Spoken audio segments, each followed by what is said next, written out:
All right. I was kind of vibing to the music. Came in about 60 seconds late because, I don't know what it was. But funny story about that song. We actually, unjokingly, it was me, Ed Knight from Team Magnolia, and Damien and Will all rode in a car from like Alabama to Chicago, like a 10-hour drive, right? And we listened to nothing but that in Freebird the whole way. Boy, was it was a good time. It was a good time. So we got a lot to talk about today. I thought that given the scope of the banned and restricted announcement, or banned and suspended announcement, sorry, that this stream would be a little short, like light on substance, if you will. However, due to recent events, we have a little bit to talk about. But more importantly, we have a lot to gain and a lot that we can actually, I think the community can benefit a lot from, astronomically. Also, at the end of this section, so kind of what we're going to be doing is we're going to be talking about the BNR. Not complaining about the BNR. That's an important distinction. You saw the name of the stream and everything. We're not going to just be complaining about things or anything like that. We're going to be analyzing it, analyzing why it happened, and we're going to say, we can agree with it, we can disagree with it, that's fine, but the number one rule is we're not going to be complaining, but provide constructive criticism and, basically just make sure that there's value in everything or most things said, right? That's the goal, right? And we're going to talk about the BNR. We're going to talk about kind of what that means for the meta, the increase in points and increasing the likelihood of Icelander leaving. Spoiler alert. I got a spoiler. Me and Josh will be revealing that on Sunday. So super excited about that. And yeah, then we're going to, assuming we have time, I'm 90% sure we will have time, but I will be playing a game or two of Vincent on Talishard to kind of close us out. Just a little something I've been working on just in the background, hoping one day she's pretty good. I think the list is kind of solid. I think I have a solution to the fatigue problem. I do not have a solution to the Lexi problem, so this is a post ProQuest list for sure. But if you're interested in that, stick around. More than happy to share that. So yeah, let's go ahead and get started. Let me get caught up in chat. So far, about to complain so hard from Taco. Oh yeah. We're gonna try not to. I'm just here for the music. It was banging. It was banging. Wii tennis tournament. Well, Alex actually plays tennis, so he could probably tear us up in Wii tennis too. That's how you road trip. That's a fact. I hope ice leaves so I can not worry about frostbites at Worlds. Yes and no. It's kind of a dangerous situation indirectly, and I'll kind of explain that in the meta portion of this stream. We'll talk about the good and the bad of having frostbites and not letting zero cost redline decks run free. Where does the shit posting fall in the complaint to productive continue? I mean, there's nothing wrong with a good zinger or two, like as long as as a whole it is productive, there's value to be taken. But most importantly, what I wanted to talk about, and I thought about for the stream, not even bringing up the BNR, right? Because there's no changes. In context of the BNR, there's not that much to talk about. But one thing I really wanted to talk about today was how we as a community, and I put this on the Twitter post when I said the stream was starting in 2 hours or so. I want to try and make an impact on how we interact with the feedback loop between players and LSS. What do I mean by that? I mean that it's very easy to, like I said earlier, it's very easy to complain about something or say something's, not fair, or that you don't like something, but not giving, data to back up your statement. So that way, because if you just say this sucks, right? People at LSS like Brian and the devs and stuff, like, they can't look at that and say, oh, okay, well, based on this sucks, we can do this to make it better. No, it doesn't lead anywhere, right? But if you say that this sucks because of this, well, then you can engage in a conversation. You can say, okay, if this sucks because of this, okay, first you do a validity check, right? You say, is this person correct when they are saying that this sucks because of this? If there's something wrong with the logic behind that statement, then you reconfirm. You say, okay, we don't agree with this, but sorry that you feel that way, but and you go from there, and you can actually get something productive, which the end goal is for LSS to make the best product possible for us. That's what we want as customers of that product in the game that we love. That is ultimately what we are after. And I'm just trying to make that better, because Twitter lately, I think we've all kind of, been slipping up a little bit. We've been slipping up a little bit. I'm not perfect by any means, but then you get called out for using an abacus. That was kind of funny and very unexpected. But yeah, don't use abacuses. Crazy theory, but 4 points per win signals a slight hedge against OG Dash in case she gets out of hand. No, I think the 4 points per win is just a mathematical adjustment to a statistical algorithm saying that they want X amount of heroes in the classic constructive format. That number could be 15, it could be 20, whatever the number is. And they're saying that, they know kind of like next year's OP, right? And they're saying if they need, which, now that I think about this, we might be able to reverse engineer the kind of like point scale on like and kind of figure out how many heroes we're getting versus events, because there is a correlation there. That's why there is an adjustment in points. But if we're trying to stick at 20 heroes per se, and like, they introduce 10 heroes every single year due to 4 full sets, then they have to have theoretically 10,000 points worth of LL points, right? And that's just mathematically what has to happen, right? 1 second, pulling something up for a future discussion. Just thought about it. Okay, we got that up. Good. Okay. All right. So let's go ahead and jump into it. I don't see any reason to delay. Let's go ahead and get the stream going. Sorry about the long-winded introduction, but this is just kind of what you're in for. I hope you enjoy it. I hope everybody gains something from it. That's the whole reason to do these things. So yeah, let's see if we can make things a tad bit better. Let's hop into it. So first things first, we got there, chat. We got there. We absolutely got there. We earned our invites to Worlds.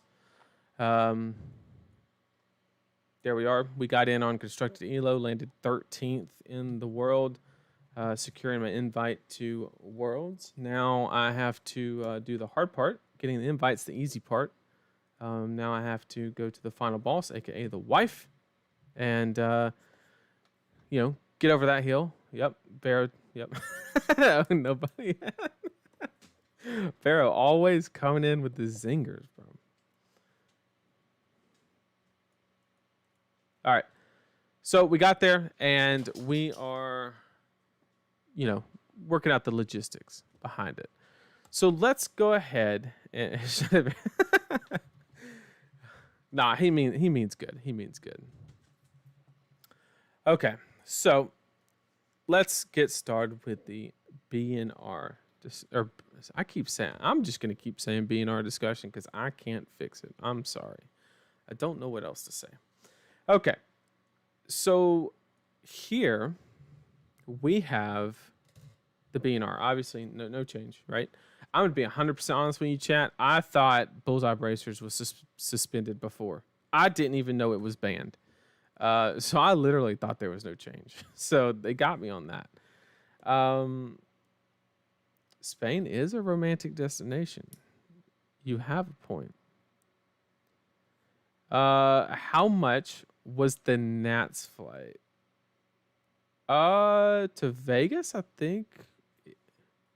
Well, that's another interesting story. So it was the first time I ever flew like Spirit before, and Josh does it all the time. Josh is like an economy airline connoisseur, right? He's just like, give me the lowest number, and so like Josh sent me the flight or whatever, and he's like, bro, you want to get on this? It's like $17 and a quarter. No, it wasn't that cheap, but it was legit like $130 round trip or something like that. It was dummy cheap. Now you only carry a backpack, right? You don't get like a checked bag or anything like that, but you get these like, for Worlds. Sorry. For Worlds, what I've been looking at is anywhere between 600 and 1,000. If you fly more like direct flight with like Delta, something like that, it's about 1,000, and it's about 600 if Southwest Gang. That's who I use a lot as well. I actually I have their credit card, and I have like 60,000 points, and that's how I'm getting to Dallas. Is good old Southwest points. 100%. And COVID plus. I did get sick when I got back. That is a fact. But it wasn't the worst. It wasn't the best, but we made it. What can I say? So let's go and get started on this announcement. Everybody knows what it says, right? We get those back after Lexi leaves, okay? No big deal. Okay, so before we dig into it, because really what we're going to talk about, there's nothing really to talk about here. There's a little bit to talk about here, but we've kind of already covered it. Basically, all the smaller events are going to reward twice as many points. So they're going to go up to 4 instead of 2, which will expedite heroes out of the format, right? But that is countered by an increase of heroes entering the format, right? They're also down here, it says something about there was going to be like 4 standalone like draftable sets per year. I think it's right here somewhere. But yeah, so that's kind of the idea, is they're increasing the points to kind of compensate for that, because they don't want just like an infinite number of heroes in the format. It's kind of the idea. Yeah, everybody got sick when they got back. Absolutely. Okay. So, let me give context to the situation. Okay, we don't need the BNR for this situation, so I'm gonna bring up the camera. We're gonna get close. Okay. We have to acknowledge that this is a lose-lose situation for everybody at LSS, right? Everybody for forever has known that there's a balance issue within Tales of Aria and half of the heroes in Monarch and Everfest, right? That block, right? That block was created while the company was under lockdown restrictions. We've all heard the stories, right? We know why. There were so many obstacles that they had to overcome, which kind of limited their time that they could spend on it, which led to an imbalance in power, which is why you see like WTR heroes and all the way to crew, and then a huge spike in power level, and then back down when we get to like back to outsiders and stuff like that, right? So with that being said, they are 100% justified in the fact that that mistake was made. They learned from it, right? They've shown us that they have learned from it by producing more balanced sets, right? So in the back of our mind, we know that a lot of Tales of Aria is just not balanced, right? Just isn't. So with that being said, obviously everybody, I don't think there's any person on the planet except for maybe Taylor Crawford that wants, and maybe Yuki, that wants Lexi to hang around forever, right? I don't even think Taylor wants her to stay, to be honest with you. But I'm just going to give him crap anyway. But I don't think anybody wants her to stay. I think everybody knows that. I think everybody knows that she's very oppressive. She does everything all at once very well. I don't think that's a secret. Her performance has shown that. She took down 50% of the events, had an insane conversion rate, 50% of the events in that season, or close to it. I don't know the exact number. It was just close to like half, which is just insane. And her average, she was taking down half of them, but her average representation at those events were like 20 to 25%. So she was doing twice as good as her represented, amount, right? And so everybody knows this. Yep, Vera, I'm still in every single talking point. Ghost, right? If you want, join the Discord. I'm telling you, we have such a good time. Vero's always in there just like going in and just hammering people. I'm telling you, he doesn't hold back. And it's the funniest shit on the planet. And he said it very well. He really did. So everybody knows Lexi's a problem. Everybody wants Lexi gone. Everybody knows that. Okay? So it's a lose-lose situation for LSS. And what do I mean by lose-lose? Well, they know there's a problem, but there's no easy solution, right? Either the only ban that actually matters is basically you have to take Voltaire. If you don't take Voltaire, if you take just 3 of a kind or whatever, it's just not enough. It just is not enough. Brian said it, somebody asked Brian why they didn't take Arctic Incarceration Red or anything like that. And Brian said that in their testing, it didn't matter. Because if you're taking one of her good cards and it does not matter, she's probably really good, right? So they need to get her out. That's everybody's goal, including theirs. Nobody wants her in this game right now because of the imbalance, right? And so you have a couple options, right? You basically just let her go, right? Which is what they ultimately did, which I 100% support that decision. If you watched my last stream, that's exactly what I predicted. I said that they were not going to ban a single thing. They were going to let her go, and they were going to do an LL check right before Worlds. And that is exactly what happened, minus changing Bullseye Bracers from banned to suspended, which in the current meta has no relevance, right? So I predicted it. I support it 100%. I think it was the right call. However, in lose-lose situations, okay, anytime you have a lose-lose situation, the choice that you make or the decision that you make is largely diminished because there is no correct answer, right? What is important is that your thought process and your reasoning is very concise and, solid, foolproof, if you will. And kind of, it kind of takes a higher priority than the decision itself. That's my opinion. It could be wrong, but Abacus intensifies. uh, yeah. Well, so the Briar situation was fine because she never like her chilling at the end there because Briar's never oppressed anybody since her errata. She's been a solid deck, but she's never like told a deck that they're not going to play the game, except for Bravo. I think that's the only deck that she really like just absolutely dunked on, right?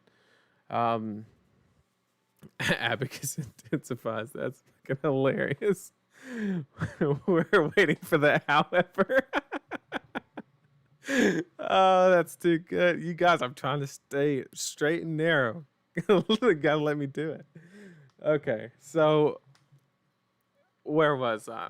Okay, so you have the lose-lose scenario, right? Everybody wants her gone.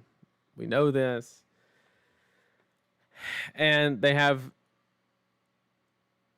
and they can either just let her go about her way or they can ban Voltaire. The problem with banning Voltaire is they just basically Lexi without Voltaire easily becomes like a one-legged azalea. Easily, right? Like she would literally just become Arachne, basically. She would not get any LL points and she would just stay down there. Which could be a valid answer. The problem with that is like that could be a solid solution. There are a couple implications with just having bad heroes down there, right?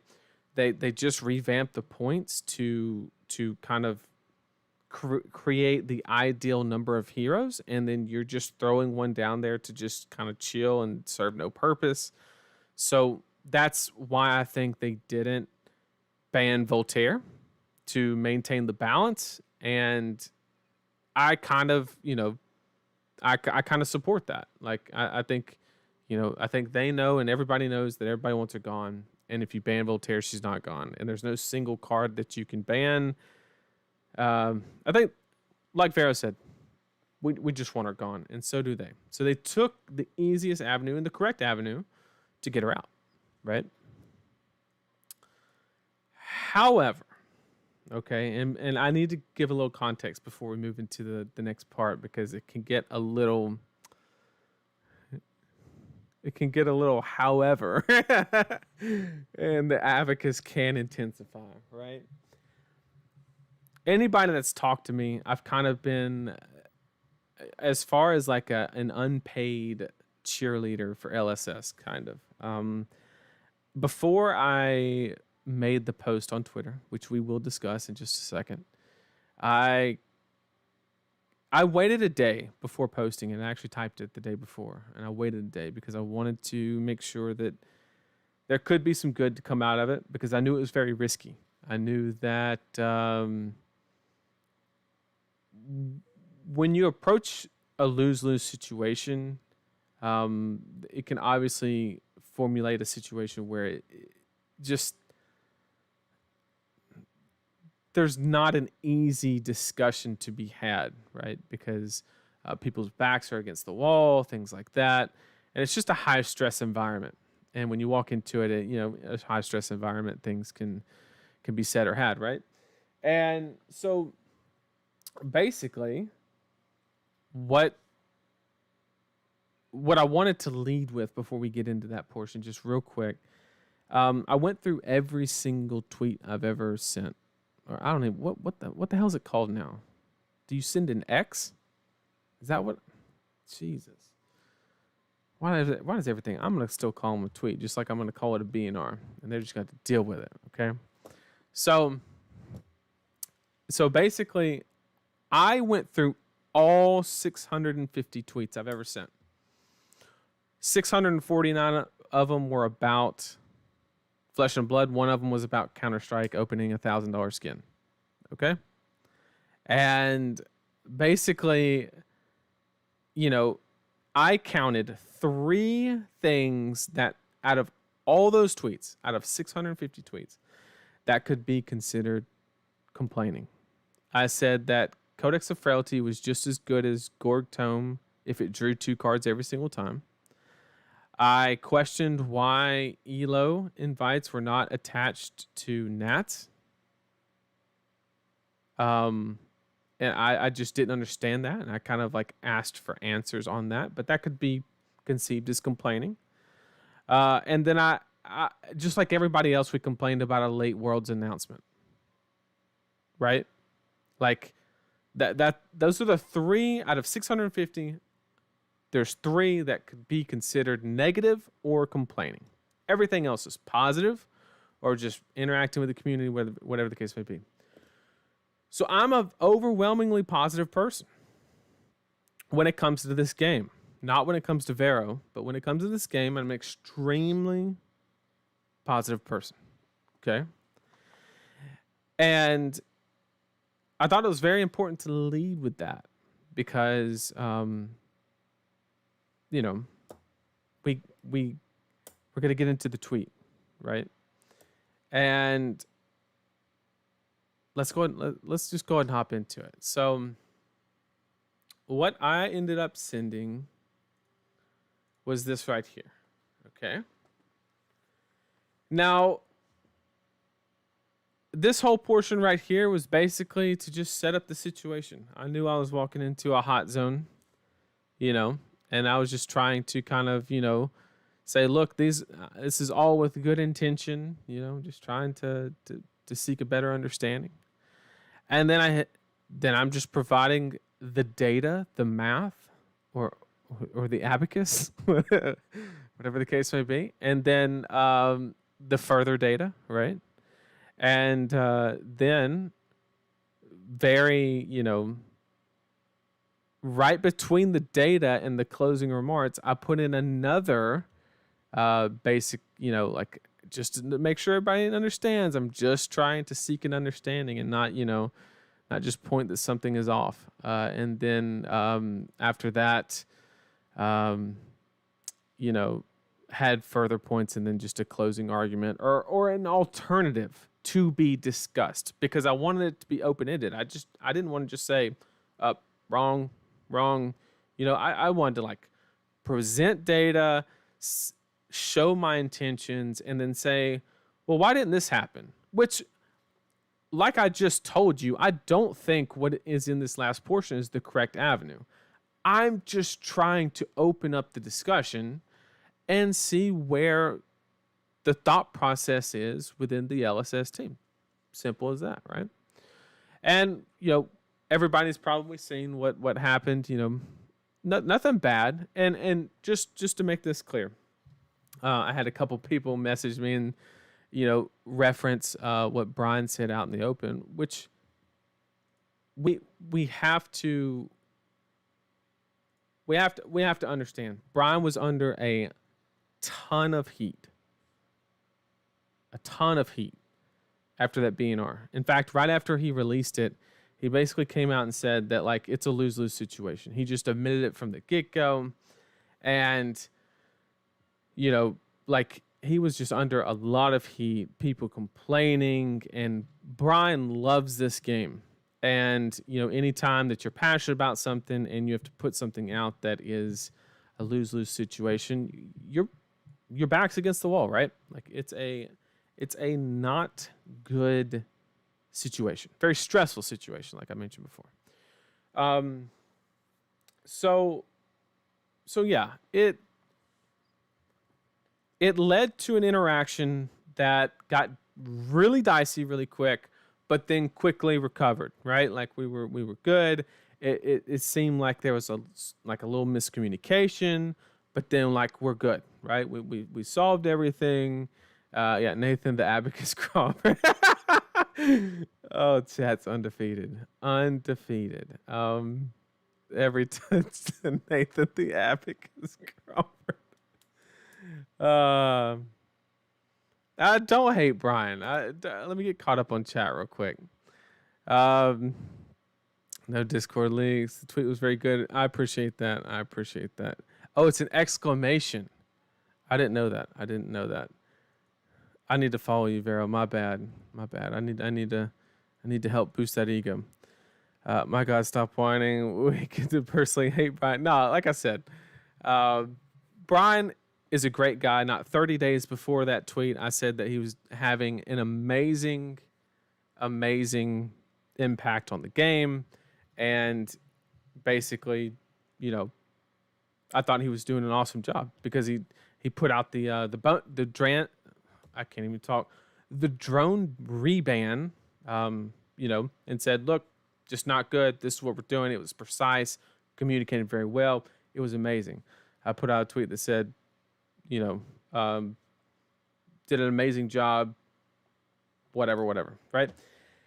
And so what I wanted to do today was kind of like talk with you guys. Like, I don't have the answer to kind of like how we can communicate with the devs and the members of LSS, and interact with them and create a better feedback loop cycle, if you will. But more kind of like brainstorm with you guys and kind of figure something out, some ways that we can kind of improve that. Because like I said at the very beginning of the stream, a lot of it was, Fab Twitter's been not the nicest place, whether right or wrong reasons, whatever. We'll save that for another time. It's been kind of hostile, right, or spicy, if you will. And when it's directed toward the people who are trying to make the game as good as it can be for us, it's usually not the avenue you want to go. Basically. And so I wanted to kind of like, I wanted to show my thought process, and so it kind of can give you, and I also want to dig into the proof that I provided for the Twitter post, and kind of like the mathematical basis and all that stuff. I wanted to show all that and kind of show what I was getting at and what my point actually was. I wanted to do that real quick. So I can kind of give an example of like how to do something instead of like how not to do something by just going in and saying, oh, this sucks. My hero got nerfed or something like that, and not providing like anything at all. Nathan, everything you say is wrong just because it's you. Yep. Well, it's got a better grasp on the game. Bro, that comment was, that shit was hilarious. Okay. So basically, to sum up my premise, if you will, what I was arguing for the tweet was mainly to do with this point, right? So let's kind of dig into like what I was trying to prove and the feedback that I was trying to give while seeking a better understanding.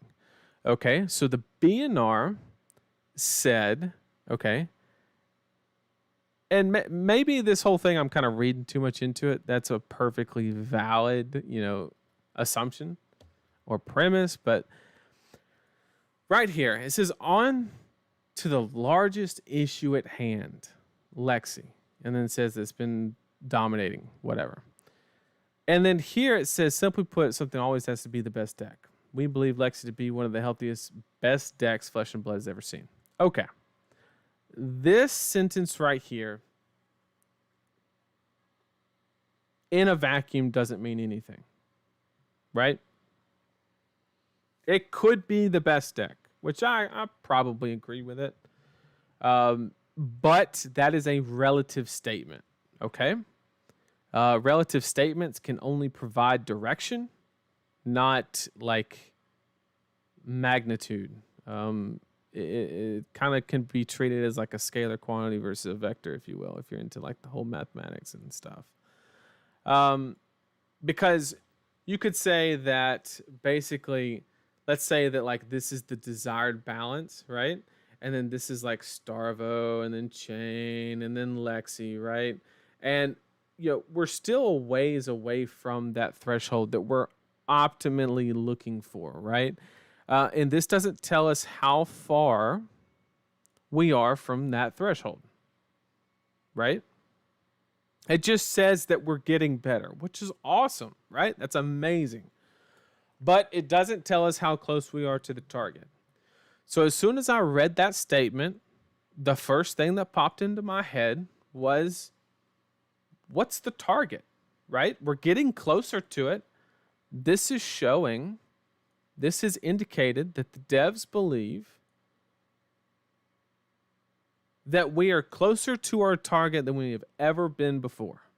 But it doesn't tell me nothing about how close we are. So I keep reading, right?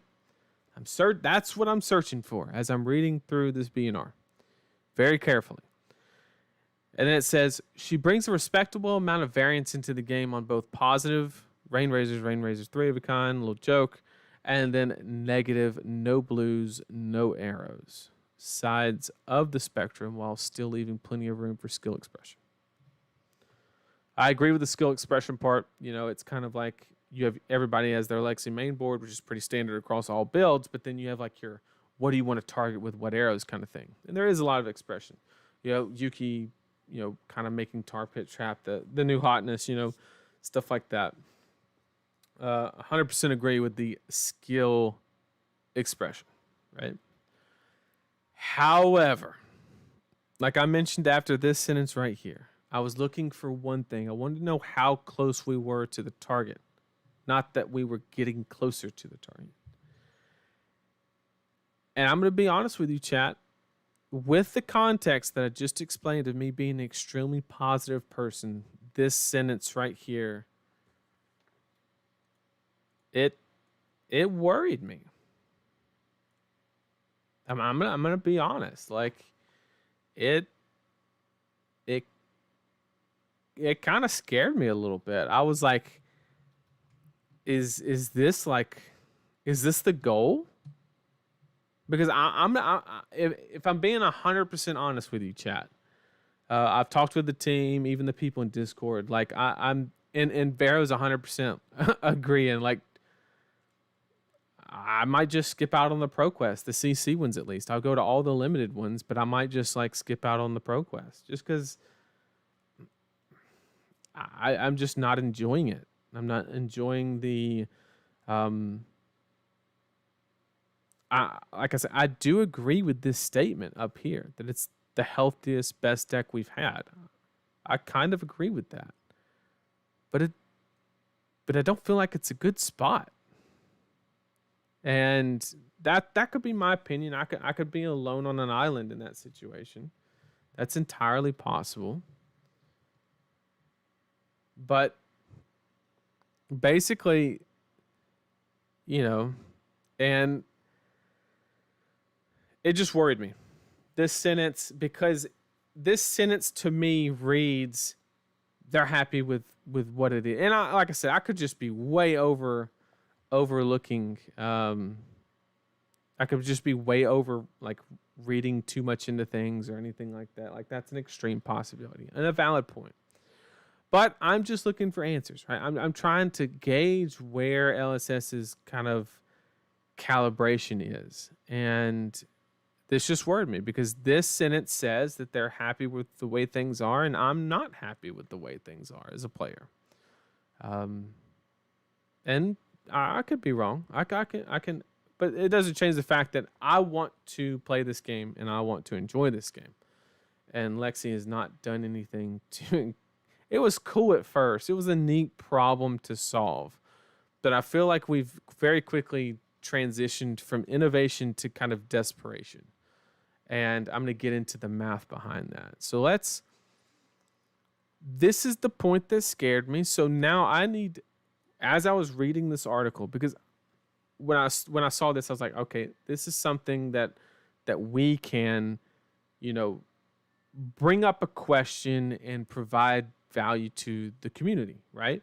And kind of like seek answers or a better understanding or whatever. So I was like, I got to bring data. I have to bust out the abacus, right?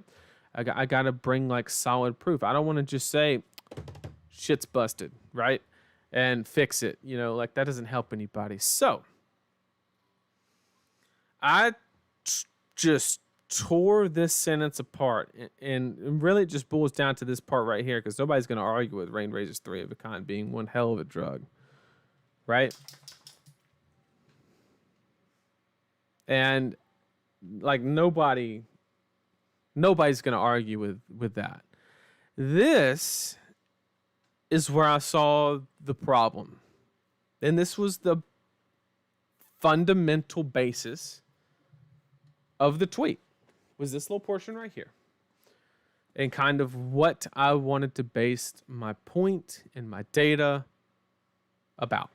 Okay, so how did I approach it? I said, well, the sentence indicates that there's a, he even said it in the reply tweet, that it was another way of saying that there's a variable output in damage with Lexi due to these reasons. Okay, but everybody agrees with that, right? She can do high damage, she can do a little bit higher than damage, and then she can do sort of high damage and nothing. No, I'm just kidding. She can do lower than that. She can have a bad turn, but she's really consistent, right? And so I wanted to basically say, is this correct? I wanted to fact check this. I wanted to say, is this... I wanted to check for myself. I wanted to say, am I wrong? Like, is it truly balanced, and is this why, right? Because that, after reading this, I'm asking myself, why is the game balanced? Why do I feel like it's not, but they feel like it is, right? It was what this kind of insinuates, right? And so I said, all right, let's dig into it. So what's the math, right? Well, if you do arrows, right? I just took Yuki's calling winning Lexi list, right?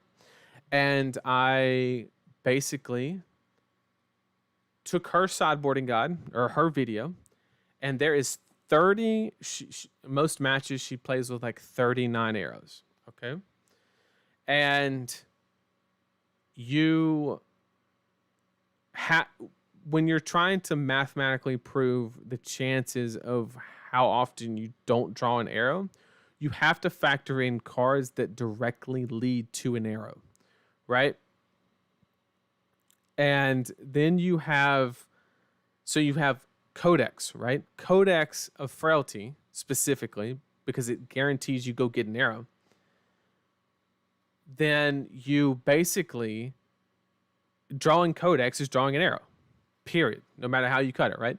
So that bumps the number up to 42, right? 39 plus 3, 42 all day. 3 of a kind. If you draw 3 of a kind and you don't draw an arrow, if you play the 3 of a kind, bet your ass you're getting an arrow, right? Unless you're just like, like way on the outlier level of like statistics, right? And basically, so you have 45 cards in your deck out of 60 that are effectively arrows, right? And so if you go in, I'll let you do it just to kind of like, but if just trust me on it. If you type in hypergeometric calculator and you do a population size of 60 and successes in population 45 and you draw 4 cards, it is a 0.28% chance.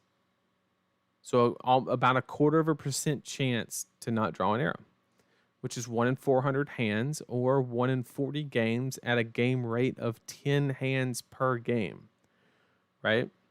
So you literally, just, it's not happening, right? Like, that's so far on the low end of variance that it shouldn't even be considered, okay? And so I was like, okay, I don't agree with the arrow part. Maybe back during like the Ice Lexi kind of error kind of situation, like, okay, kind of makes sense. Because she could brick on arrows all because she had to run like the high ice ratio. But not so much the Lexi that we have today. Yeah, and that's a good point, Hugo. The arrow sentence is probably about three of a kind plays and not drawing an arrow. But you are if that's your basis, then you're blocking with arrows to play a card to possibly redraw the cards you blocked with, right? Because we did the math, you drew arrows, right? If you're the one taking the chance, you're trying to get your effective carrying husk or whatever, and you're playing in a manner that is very risky when you block with two cards and play three of a kind, right? You are leaning into that risk very intentionally, right? So if you play in that manner, then you're just asking for it. It's not any natural variance. It's you just literally signing up for it. So I can't even take that into consideration, right? Just playing that way is basically just being greedy, and that could be the optimal way, sure, but like, you're gonna get bit when you're greedy in this game. That's just how it happens, right? So then came the question of blues. Okay, I was like, wait, this has got some validity to it, right? I was like, blues.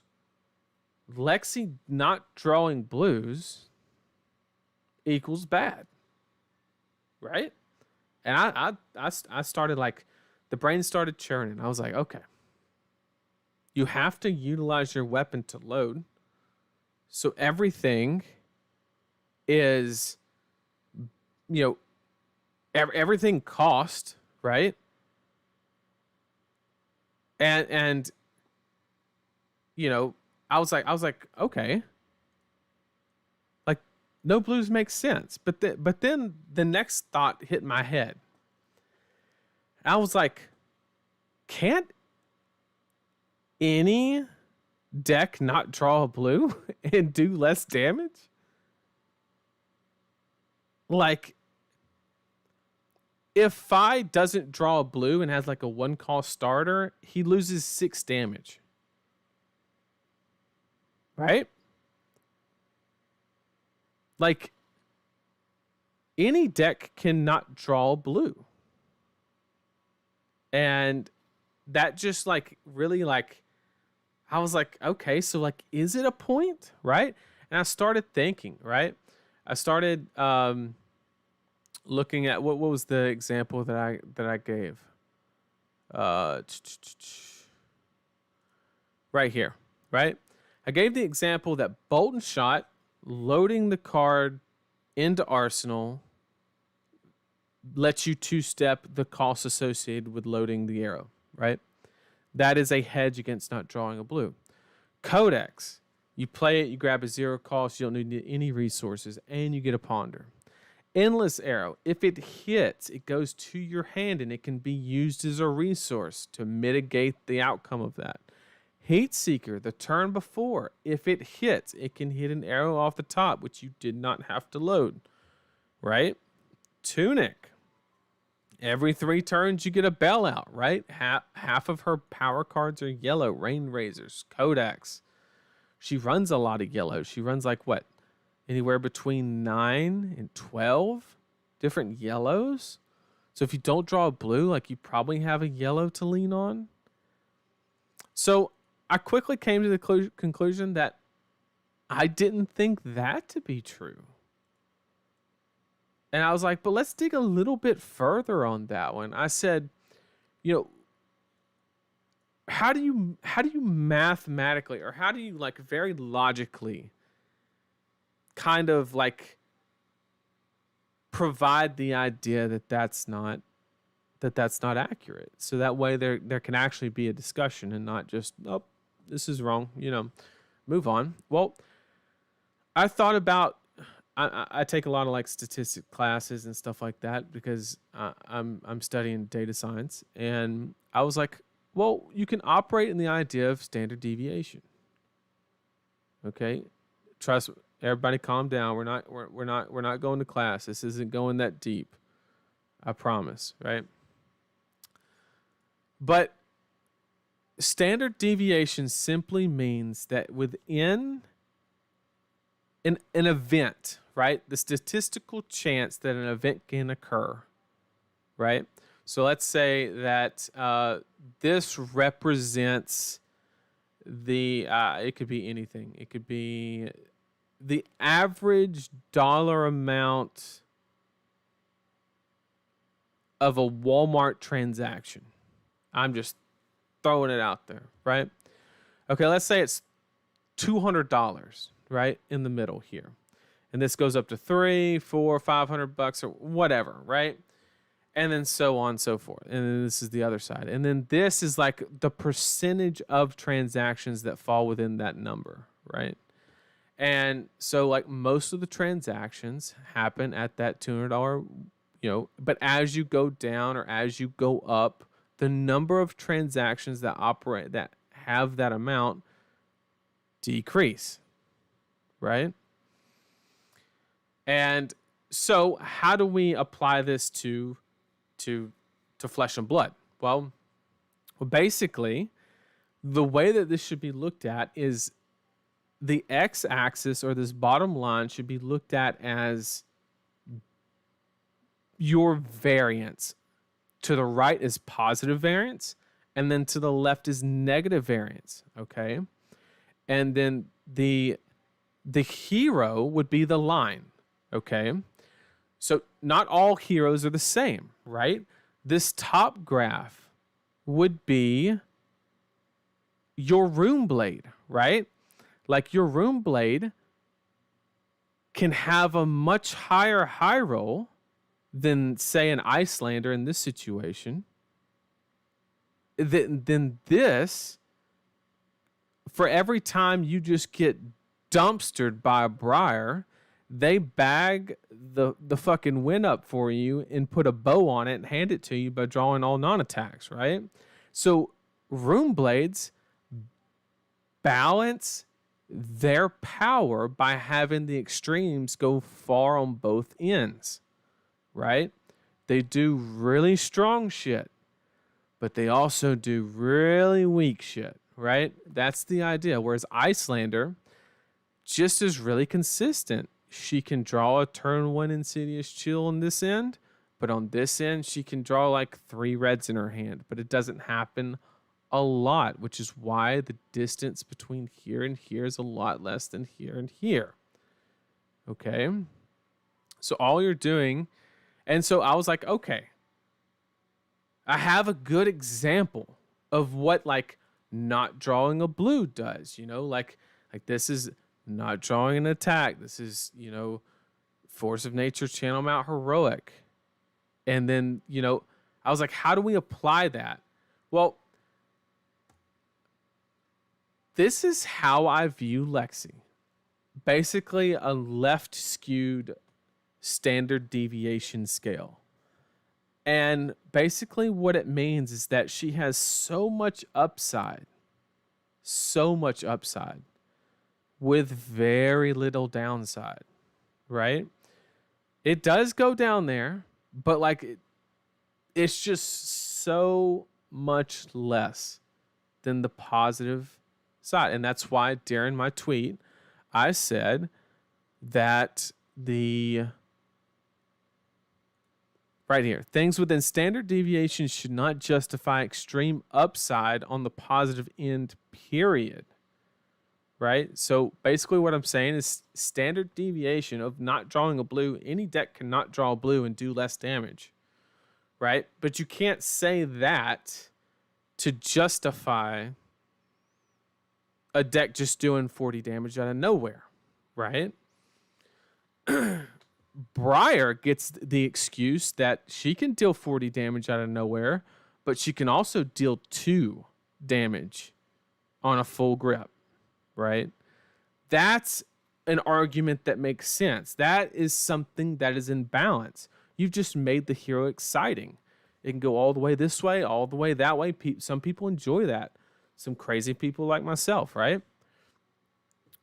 But to say that something can happen within standard deviation, but get all the upside, right, is just legit just crazy. I mean, it didn't make sense to me. It didn't make any like logical sense, right?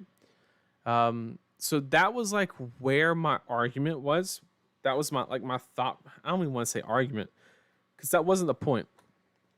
That was my thought process when I read this and was trying to look for an understanding. Oh, Riptide's standard deviation? Well, this is Arachne, right? He just kind of sucks ass on all the left side, right?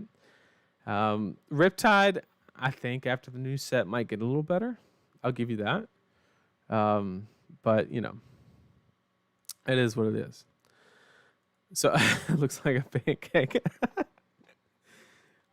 So yeah, that was how I developed the point in the data and like where my thought process is. And I think that's very important when you interact with, you know, when you interact with announcements in kind of the LSS dev team and the designers and stuff like that, is you need to give something that's substantial that they can get something back from, because what you don't want to do, and what I saw a lot of people doing, is just literally just beating up Brian, right? Which, first of all, in a lose-lose situation, it's like, it's not good. Like, you don't want to get the guy down that is developing or designing, co-designing, I guess is the correct way to put it. You don't want to beat the guy down that's literally co-designing the game that you are investing a lot of time in. That's not a good EV play, right? You do want to provide constructive criticisms so that they can learn and they can grow, because nobody's perfect, you know? And look at it historically, right? I've always been a fan of kind of just hitting the I believe button when LSS says something, because they earned so much respect from me with the Duskblade ban, right? When they just straight up came out and said, look, we made a mistake, right? We made a meme out of it, and that's okay. That is literally okay, you know? We're just having fun with it, right? But they, like, what corporate company do you know that has just came out and said, we made a mistake, and like didn't like fluff it up or make it corporate talk or anything like that, you know? So they just earned an astronomical amount of respect and just the basis on it. Like, we've all half of us in this chat probably play this game because LSS is ran like a company that wants to make something great, not attack our wallets. They're a business, they have to make a profit, and that is a priority. But it is not the number one priority. And I don't think that anybody in this chat could actually 100% say that that's not true. And like, go to the other end of the spectrum, right? You got Blizzard in Diablo 4. Everybody's complaining that there's no content from level 60 to 100. And Blizzard comes back and says, you know what? We hear the community. We're going to increase your XP by 2%. That doesn't help anything. Getting to 100 faster wasn't the problem. There just wasn't dick to do. Like, that is what we don't want. We don't have anything like it, right? But that's like the other end of the spectrum. LSS does an amazing job at communicating and handling things that are not optimal, right? They're always growing. They're always improving. And, you know, just be glad that Blizzard and companies like that are not running this game. And be thankful for that. Absolutely. So basically, with all that being said, you know, if you do, you know, go on to the forums or the if you interact in any way, just try and be careful because it's difficult in this game, right? Because basically LSS or Flesh and Blood is unique because it's very easy to get emotional about kind of like heroes, right? And like, because everybody feels attached, right? That's kind of the idea. They want you to identify and enjoy certain heroes and things like that, right? And so I completely lost my thought process, chat. Oh no, not like this. Not like this. Forums. What is this, 2009? Pharaoh's never going to let me slip up, chat. Never going to let me slip up. I completely forgot what I was saying. Anyway. I lost it, chat. Roll Tide. Okay. So that's mainly what I wanted to say. And is if you interact with LSS in any way, just try to provide. Oh man. Just try to be constructive and actually. Oh, I was talking about identifying as heroes and getting emotional about it. Well, not really emotional, but like having an attachment, right? You really enjoy it. And got frost locked. So like people are heavily invested in their hero, and when a BNR comes out that negatively influences their hero, it's very easy to feel attacked. And anytime somebody feels attacked, it's very easy to be aggressive out the gate, right? And that makes perfect sense. You know, it's understandable. It doesn't make it right, but it's understandable. And whereas in games like Magic, right, if you might have a deck, but it's hard to get emotional about a color. I mean, maybe blue players, I don't know. You guys tell me if I'm wrong. I never really played Magic. But I just think the hero-centric aspect of this game kind of makes it where people are a lot more extreme about impacts either for or against the heroes that they play or that they favor, if you will. So it's understandable, but at the same time, we just need to be constructive and create the best possible feedback loop that we can. You are very wrong. Okay, I could be wrong. I don't have any Magic experience. Ask any twin player. I don't even know what twin is. As an Amber Lorcana player, I am attached. Oh, man.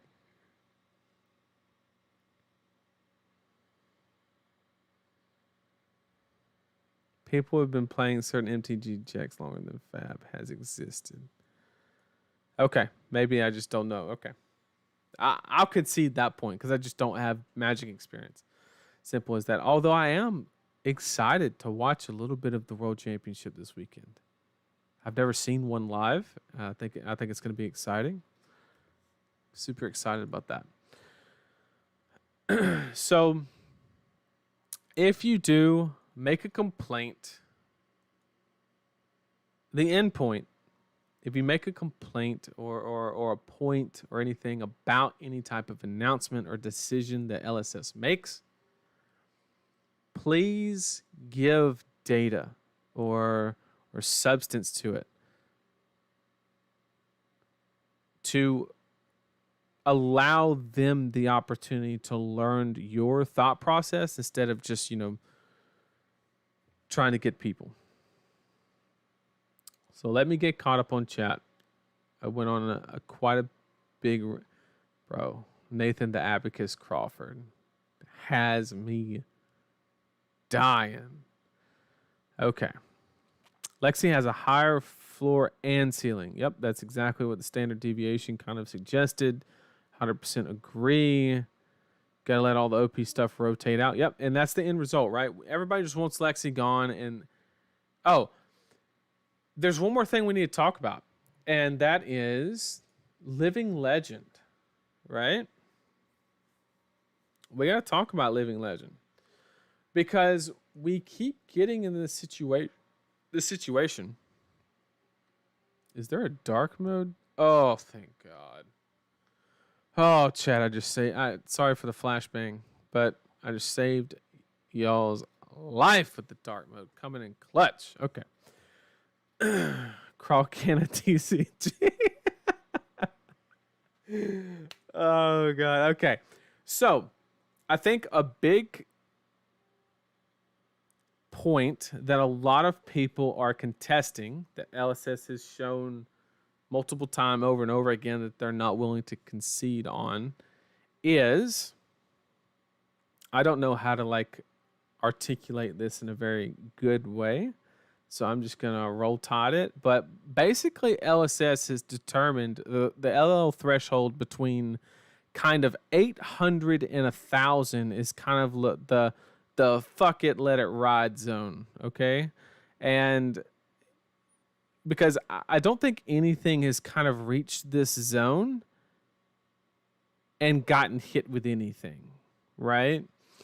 And so if that is the case, right, which I'm just going off of speculation, right? I'm just saying that they've had some reasons to hit. I think the only exception would be maybe Starvo, I think got hit around this threshold with the Autumn's Touch ban. But like, other than that, I can't think of a single scenario where like the 800 to 1,000 threshold, anything has really been hit. If you're wondering what this website is, FABREC.gg. They kill it on this Living Legend. So basically, I even got the shirt on today. Look at that, chat. Look at that. Look at that. Okay, so I guess what we have to ask ourselves, we've heard it mentioned from LSS that the Living Legend system is inadvertently a balance mechanic, right? It basically, if something is really unbalanced, it's a way to correct things, right? However, this is a side point that I'm suggesting. I think depending on how you approach that logic, it can be very dangerous, because let's look at it in this situation, right? Lexi, let's assume that Lexi is a severe problem, which I think everybody can agree. Lexi is a problem, okay? And Samantha players, if you're not in the TheCardGuyz Discord, what are you doing? There's like 100 people playing Samantha in there. Get in there. Make sure you mute the notifications on it first, and then just go ham. If you're not doing it, get in there. So, using the example of Lexi being just stupid good, right? To say that this is a kind of balancing mechanism, you're running the risk of the situation that we have now, where it just doesn't happen quick enough, right? And what ends up happening is to let this balance your issue, you have to, I don't like saying it like this because it's not, well, I guess depending on how you look at it, it is accurate. You're having to sacrifice some competitive season to let the LL system do its quote unquote side hustle of balancing the game. Okay?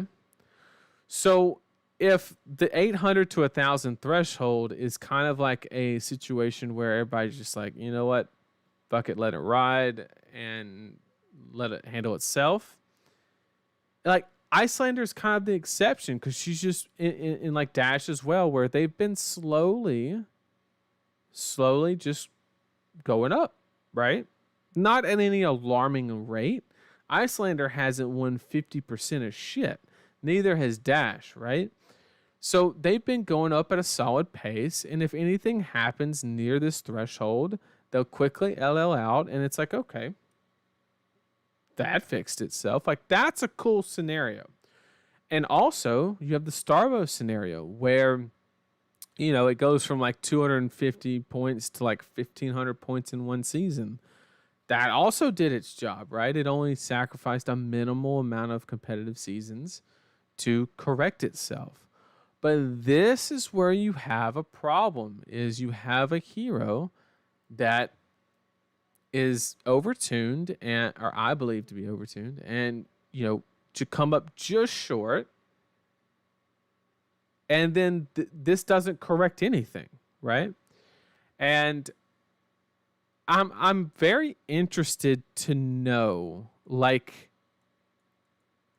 because like I've said before, I think that this is cool. Just click on it, that'll tell you everything. So like I've said before, I think that the decision was ultimately right. If I had the keys to the kingdom, I would have made the exact same decision. I would have said, let it ride. I'm not arguing that. All I was arguing was the reasoning.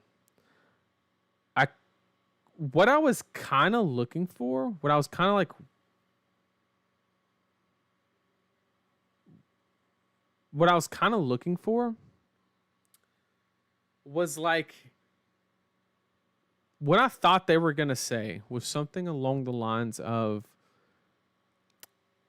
there's no way that we could effectively hit Lexi without taking her weapon. If we take her weapon, then she stays at the bottom for forever, and it throws off our ratio of ideal number of heroes that we like in the CC format. With that being said, we believe that for the longevity of the game, the best decision is to let her LL the natural way.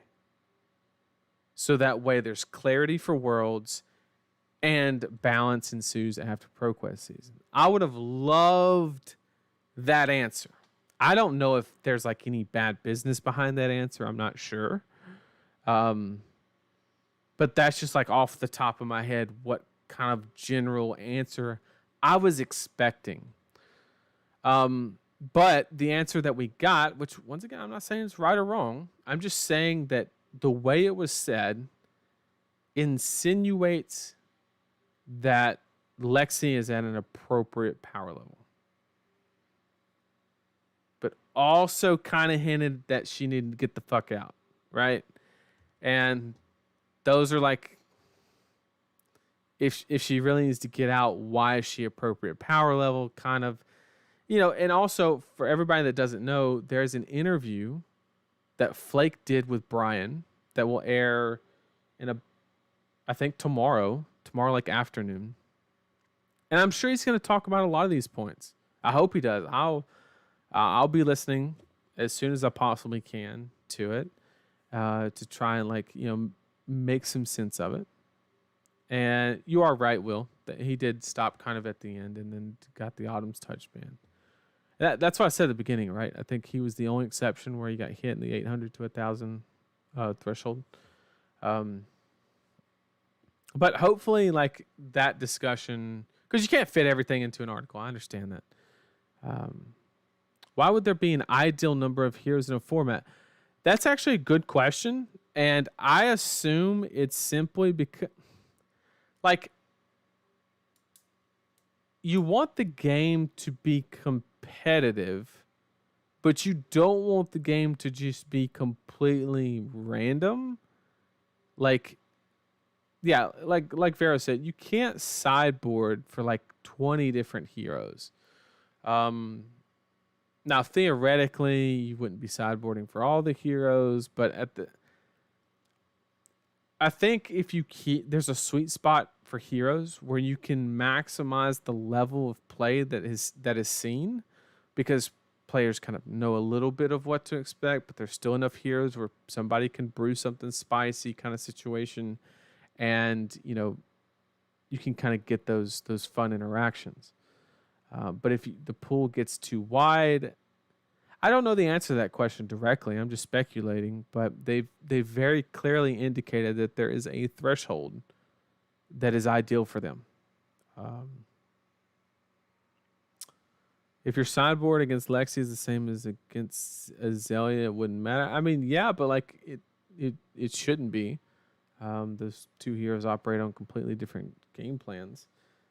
So I don't know how the same sideboard would I don't know how that would convert over. But anyway,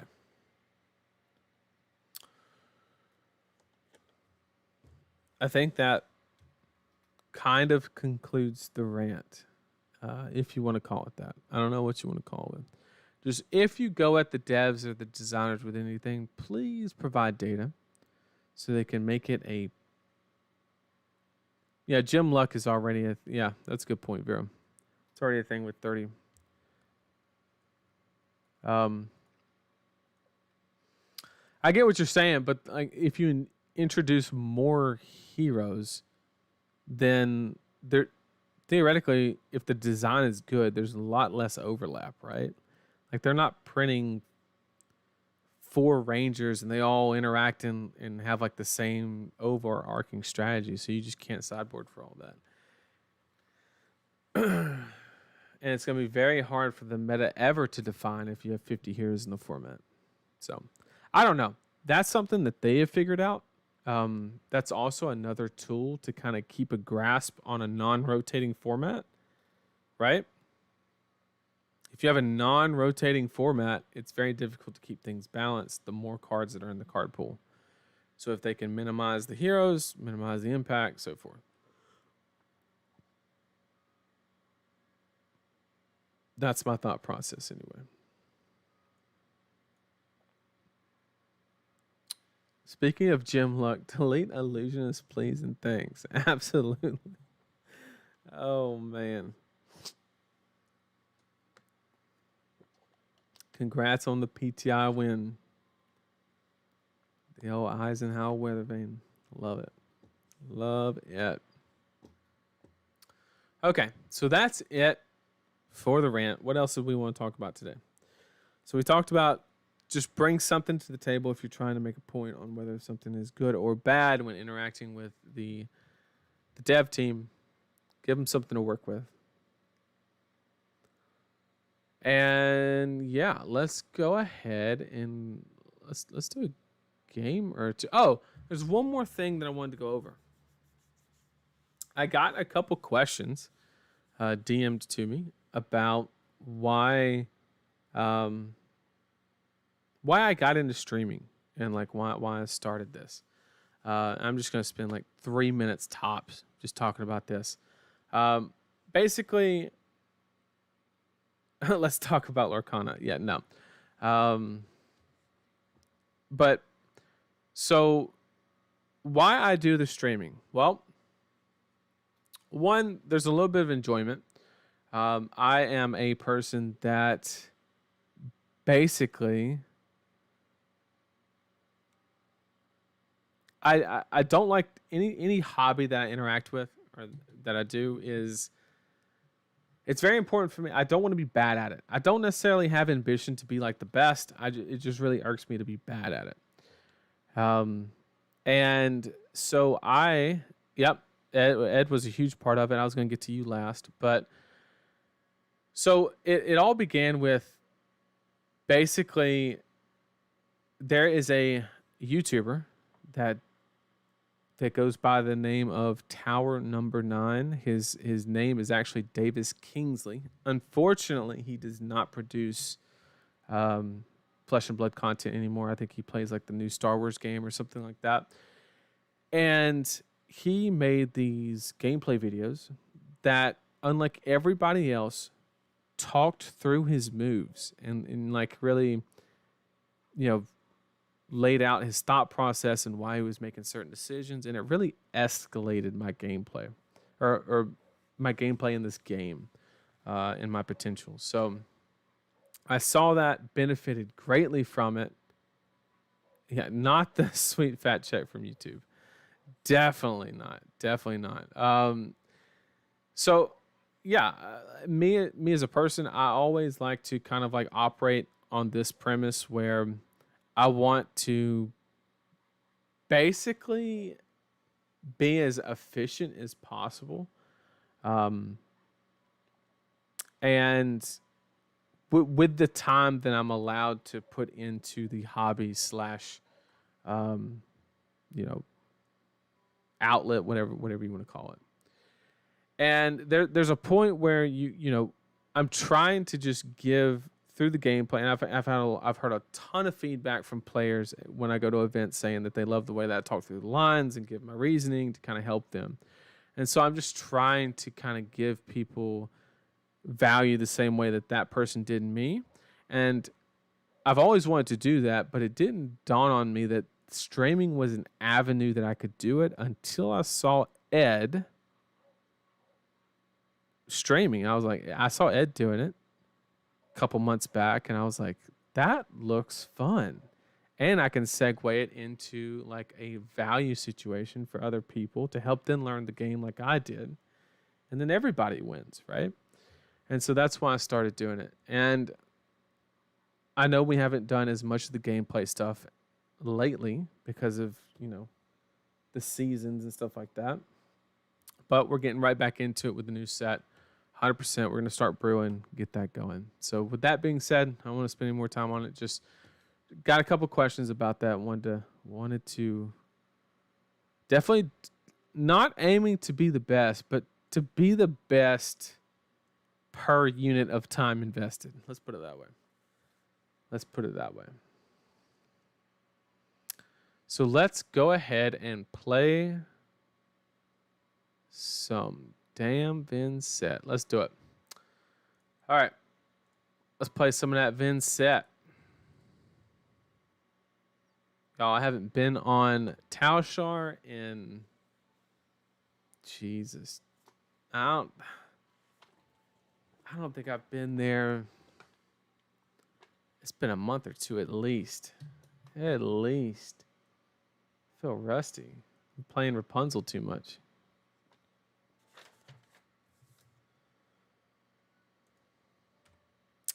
So this is what I'm working on.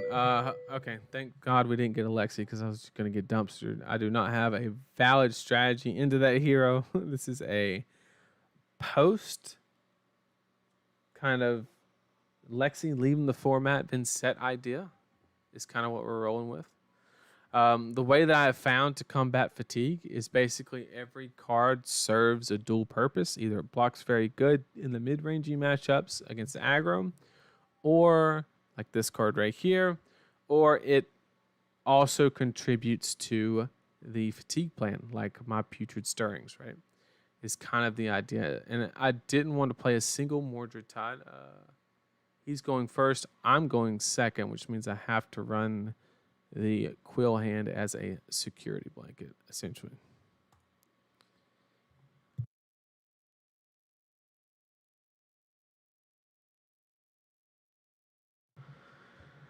Okay, so straight from the rip, what we are trying to accomplish, we know he's not on Tunic, so he's not doing no slow shit, but at the same time, he does have Norrøn boots, which is kind of odd, but, sure. It is what it is.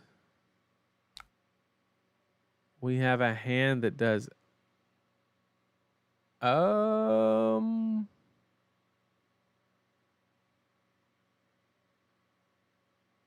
What does this hand do? We banish this, make a rune chant, pop vexing, play beseech, play envelop. That's 1, 2, 4. We can play this.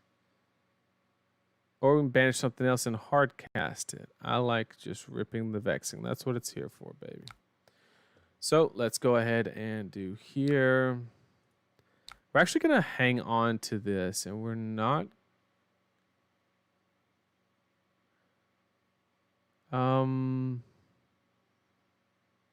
Also need to get a feel for what he is going, whether he's interacting. So the first thing I need to do, we're not playing any pummel. First thing I need to do is kind of make sure whether he is going to try and interact with us or completely ignore us. That is something that we kind of got to figure out sooner rather than later. And that's what this is an effort here for. So we're going to send this. And if he attempts to block all the damage, then what we're going to do is start damage stacking as much as we possibly can. And we're going to try and kill him via deck damage is the idea. Because with the putrid stirrings, it kind of makes it a lot more probable that we can actually get away with doing that. However, if he takes this, then we're going to try and do like a small ball game plan where we are really just trying to, you know, make efficient trades. Do that whole block with 2 cards, banish a 2 cost, make a rune chant, send it, kind of that whole situation. Okay, so we have a blue being pitched. But there's going to be a 4th rune chant, which will trigger the annihilation. So he has to either give me a card. Okay, so he took the rune chant. So this is going to trigger. And he's blocking all the damage. Okay, so I think we have an attempt at fatigue. Other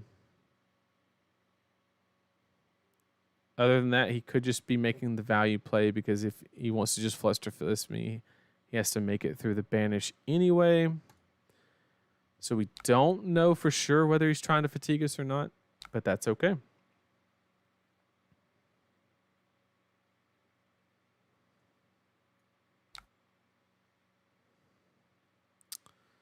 Okay, we got this right here.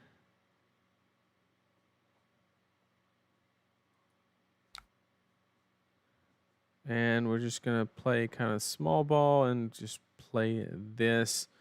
We're going to keep the incantation, give up the rattle. And this has no effect, so we're not going to pay. We're going to play this. And this is going to tell us whether he's trying to fatigue us or not. He is not. Okay, so that's good. Glad that I kept this card instead of the other, because this is the way better tempo card. We actually have tunic counter next turn to make this live, which is perfect. Okay, we have a surging strike, and he took about 10 damage. Let's see. Hey Nathan, been watching for a bunch of weeks. Really like seeing you go full poker style on the battle hard before Nats. That was a good time. That was a good time.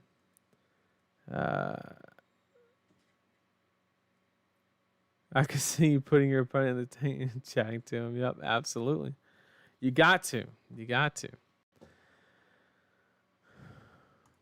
You can actually get a lot of information by doing that. Mine most of the time is goodwill, you know, just trying to have fun and stuff like that. This new layout is different. Something is different here.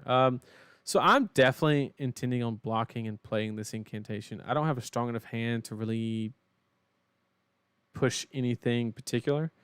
So we're just going to try to block here and prevent any type of combo escalation. Yep, we're going to try and prevent the bonds from coming out.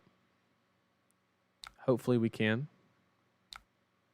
Nope, he has it. That's fine. Our hand wasn't really doing a whole lot anyway, so it is be what it be.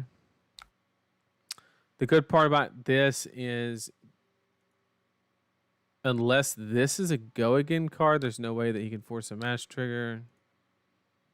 But he can always discard it to go get one, which is super unfortunate. Yep, there's the 100 wins to create the on hit.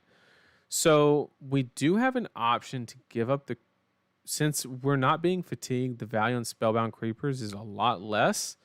And in this situation, I kind of like preventing the card draw by doing this here. We really want to keep Tunic Counter for this incantation.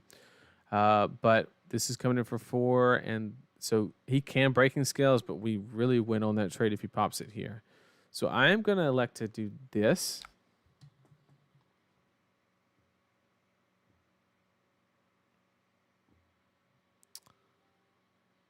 We are not going to trigger the crown.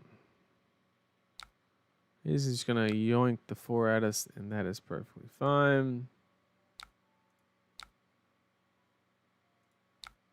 Okay. And we're just going to play this out.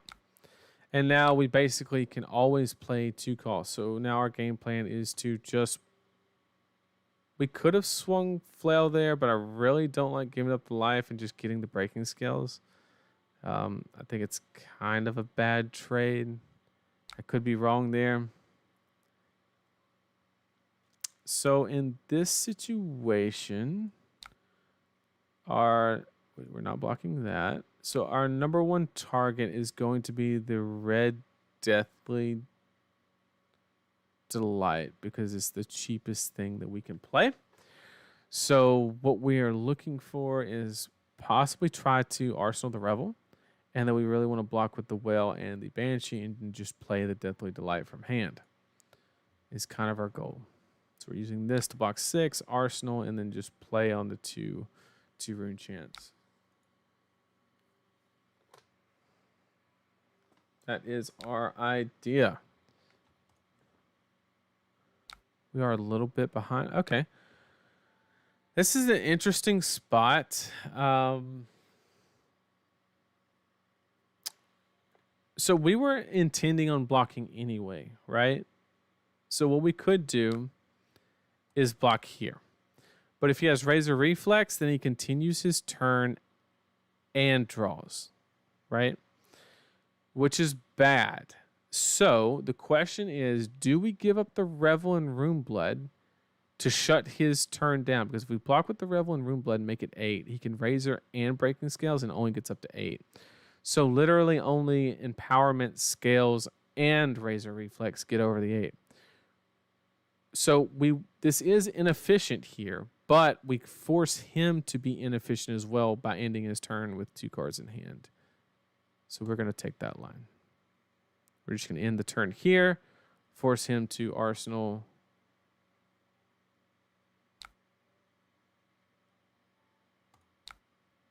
His turn is over. And we're going to do our mid-range plan and just play it and get super good value. If any of this damage hits, it deals 1 more.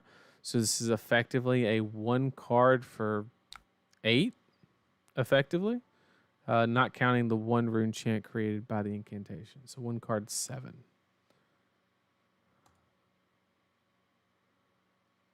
He has taken the rune chant damage, so we will heal the 1.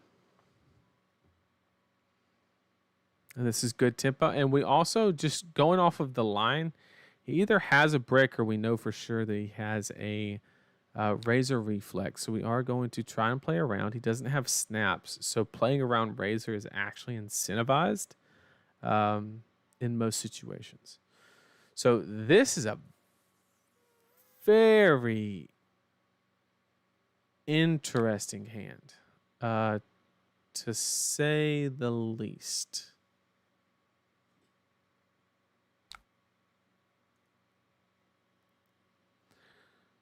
So what we can do, what I kind of like, is kind of... this is actually tough.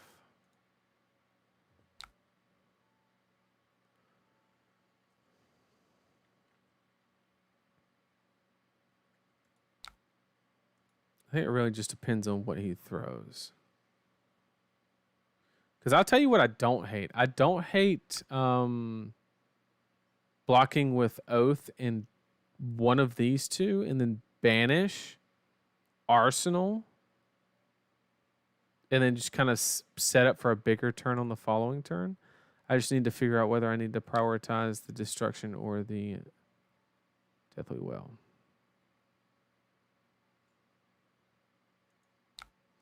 Okay, once again, we've put him in the spot to where the only way we get punished here is by Razor Reflex. So we are going to force him to be inefficient.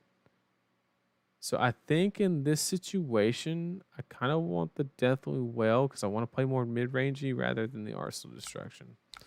So we are going to take a bit of blood debt damage, but I think that's okay. We're going to block 6 here to shut down the turn.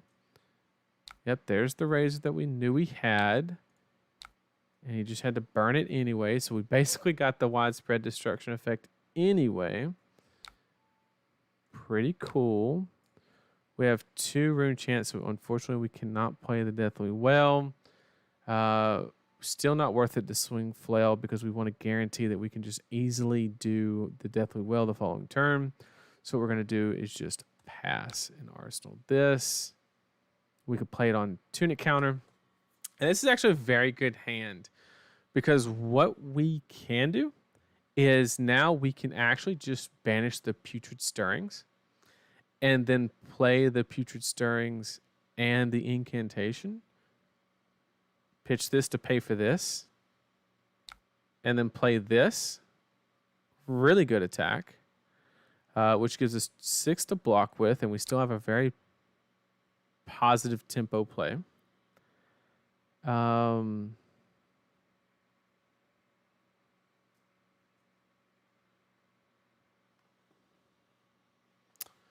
So I think we just ban it because we could do the Deathly Well trigger and then Rattle Bones in. What's the line here? We know we're blocking Phantom Banshee because there's just no way it's getting played. We have a Shadow. Well, we don't have a Shadow, so I can't deal damage to myself is the problem. I can't. Actually, I need to block this. Sorry. I need to block the Phantom Banshee.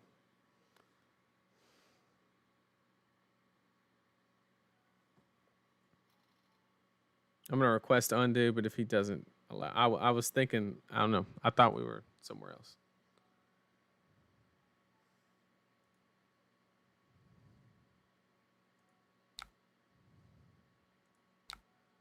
Block the Phantom Banshee, like I said during the chat. Scepter, yeah. Okay, cool.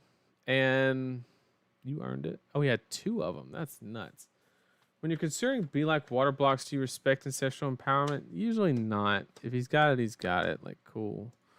But here, I mean, this is going to be a good turn for him. For sure.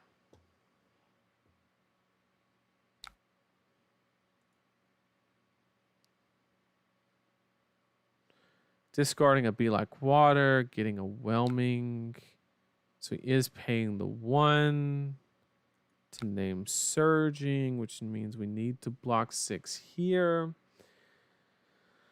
What's in here is the question. If it's bonds, then he goes and gets something else and goes bonds into something else that's 2 chain links. So we can jam 6 here and be safe. The question is, what are we keeping? I think we block. I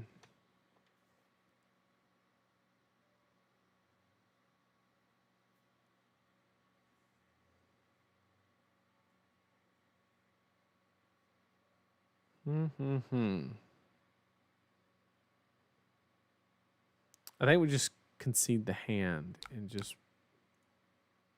plan to full block no matter what comes. I think that's all we can do.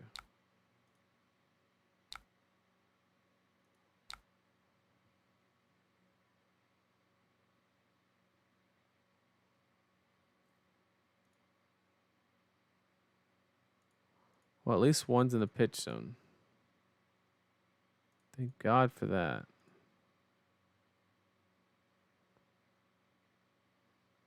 Yikes, this is going to hurt.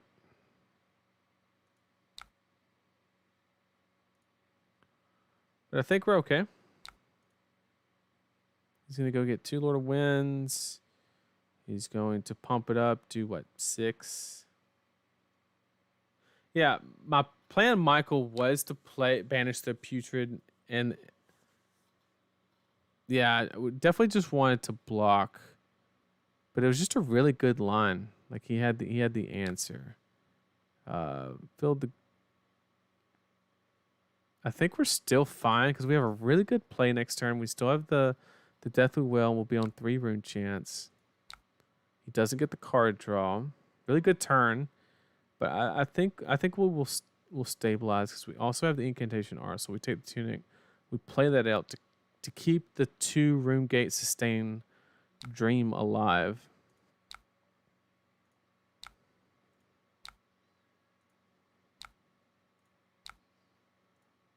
Some of this has to hit. That'll get us 1 rune chant, plus the incantation, plus the banish means next turn, any 3 cost Rune Gate is live.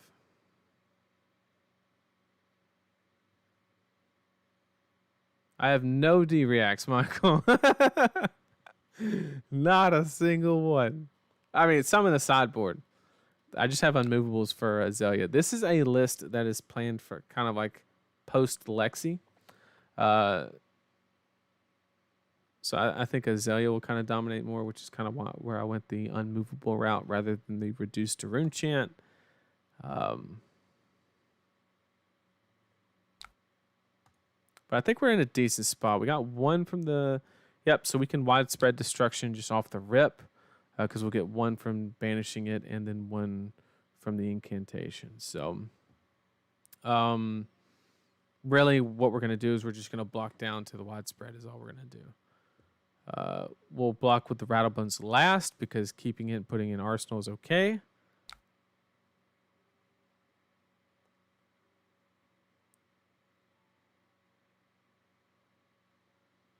Wait, reduce to rune chant? Is that not the name? The 1 costs for 4 where it makes a rune chant?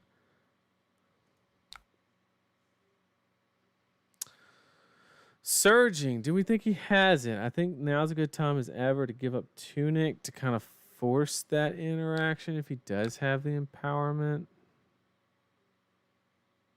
Is it not reduced to rune chant? Did I get the name wrong? Or are you saying it's a bad card? I need clarification.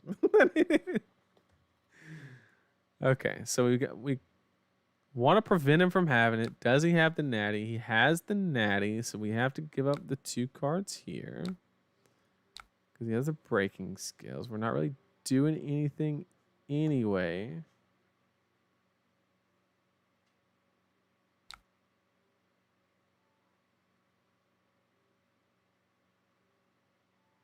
Yeah, reduce is good post Lexi. I agree.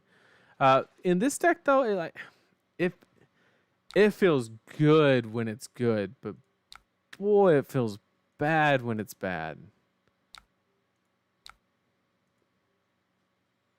Just one of those give and take things, I guess.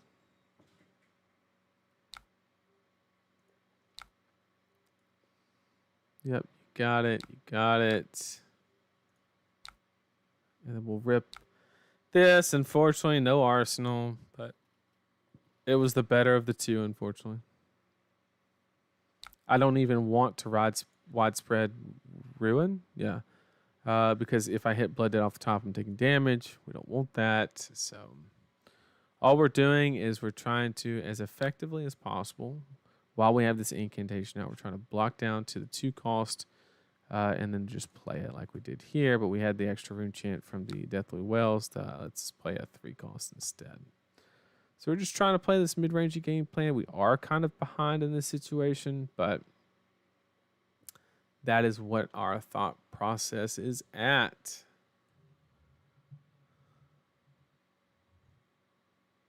Michael, you're in the chat. Is Lexi balanced? That's my question for you, good sir. Do you think Lexi is at an appropriate power level? I would love to hear your opinion.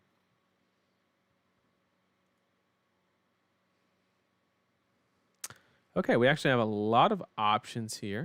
This is uncastable, so it was blocked with first. We can cast this beautiful Phantom Ray. So we can block down. We can put this in Arsenal. It's kind of ideal. Kind of open up the possibilities for the next turn. But we're definitely taking the 1.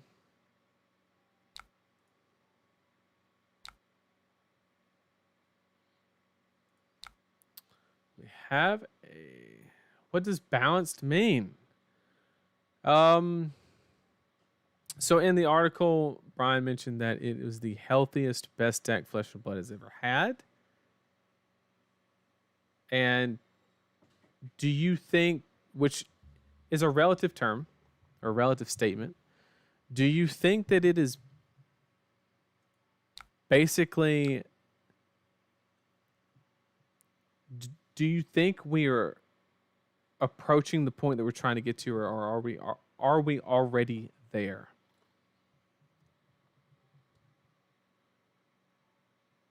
Yeah, there always has to be a best deck, 100%. But does the best deck have to be as good as Lexi is the question. You think it's better if the best deck is worse than Lexi, or is it good where it's at? Really trying to think here. I really want to block this because it's just one card in hand. There's not that many possibilities. I can get burned here, though. Yeah, okay. Dodge that bullet. So you said, as someone who wants to play competitively, I love that there's a best deck. I agree. I always want to be playing the best deck, and I think you can gain an edge because there's always some people who don't. I agree. But is the delta between the best deck and the rest decks too high? I think that is ultimately what I was trying to ask.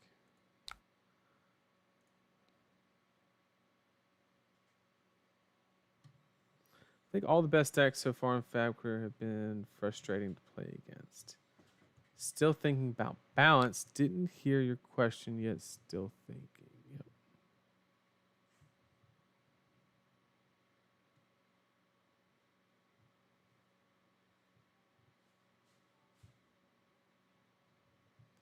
I've been enjoying watching players innovate Lexi this whole time. Yeah, she's a very fun deck to watch. I think in that aspect, she's very good for the game. I think people are just tired of playing against her. Lexi is perfectly balanced. All the other heroes just suck. Oh, that's funny. Do you ever get tired of playing the best deck and not just a deck that you really enjoy and outplaying your opponent? Not that you don't, but you know, yeah. That's a great point, Taco. I know that was directed toward more Michael, but you know, I think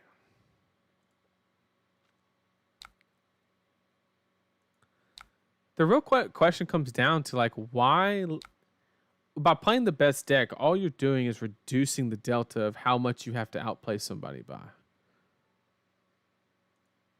And like as a competitive player, if your priority is to win, I mean, there's no reason to like handicap yourself. I'm just in an abusive relationship and have just recently got out. So, you know, we're trying. Okay, we have an interesting situation here. Whole lot of options. This is just a playable. The other cards don't really block well. Pitched a surging strike. What's he trying to get is the question. We need to see empowerments here. There's only one in the graveyard. Super unfortunate. Kind of feels like an empowerment spot.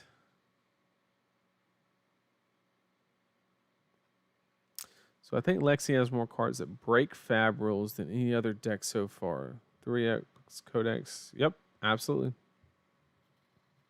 I agree. You and I, Nathan, ride or die for our heroes, I think. Yep. Don't mind Lexi because I play as Zuri. Yep. This is a tough block, chat. Obviously, what we want to do is we still have one more here, so we can just jam this, right? So we can block this for 2. The problem is, I guess we just have to gamble that he doesn't have it, right? Is that what we have to do? We just got to put him on better habit.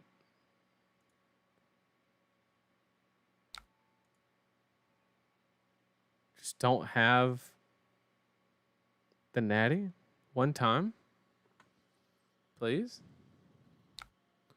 Good sign. Good sign, chat.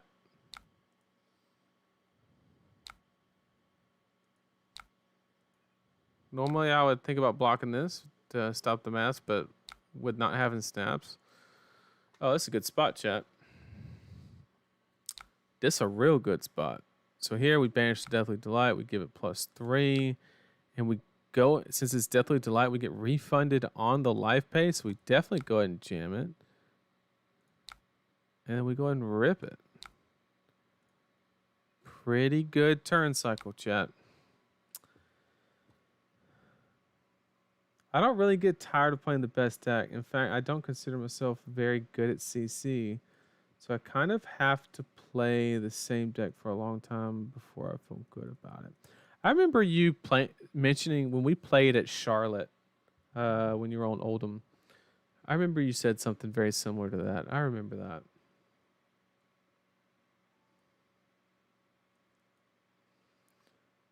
I haven't gotten there with Lexi yet, and I'm still trying to get to that point where I feel good about playing her. I'm running out of time, so I'm just trying to jam as many games as possible these days. I'm just curious, Michael, on average, per week, how many games would you say you play? If you don't mind sharing that, of course. I don't want you to feel like you have to. Just curious. I think to give you a soundbite, Lexi is not bound. I'm not necessarily looking for a soundbite. I'm just... That's where my head is. I don't think she's balanced. I'm just looking for, like, I'm not crazy confirmation. And chat, this is how we lose. No attack. Nice. Nice. How do we win? How do we win? This is Rune Gate. This is attack action. So all this shit's just dead. Not like this.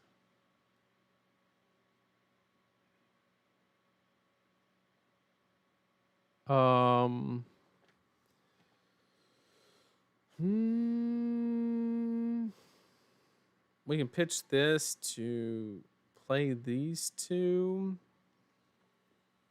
which would be 3 total rune chants. We can make a 1 unblockable, then swing flail. That forces mask in 1 card, but that puts us 2 life down.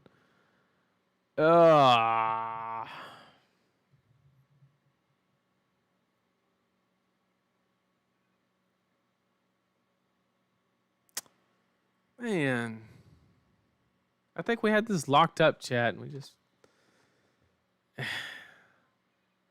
Like, I think the correct thing is just to block with the whole hand and then just try again. But at the same time, it doesn't change the fact that this feels real bad. Do we just force the Mask of Momentum with the flail swing?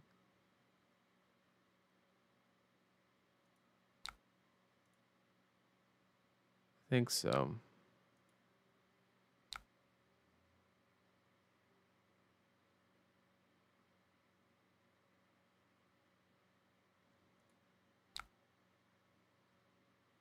We'll take one of them just to see if he has something.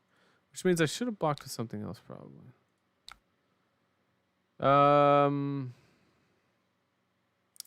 We don't want to take the blood debt, so we'll block 6 here.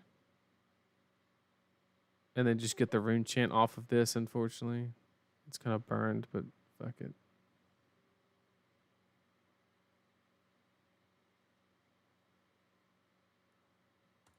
Yeah, this is the line. Not the best situation, but we'll try. Okay, so here, the good thing about this situation is he has to either give me a card or go to 1, which means I kill him on the next shadow non-attack situation, which flail is good enough. So I just have to stay at 2 life or higher, or 3 life or higher, and then basically play a non-attack and kill him with a rune chant. And this guarantee gets mask, right? Or I guess he could give me a card if his hand's that bad. But yeah, I figured that much. I figured as much. Okay, we have an attack. It's not a playable attack, but we have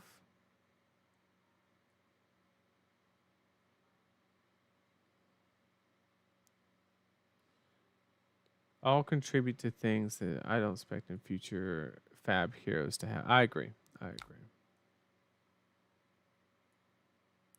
Hashtag just Rune Blade things. Facts. Facts, facts, facts. Okay, what are we doing here, though? I don't want to just die. Why would you start with 100 wins? No blue? Maybe you have a blue, but you're really trying to make this hit so you can go get something more impactful.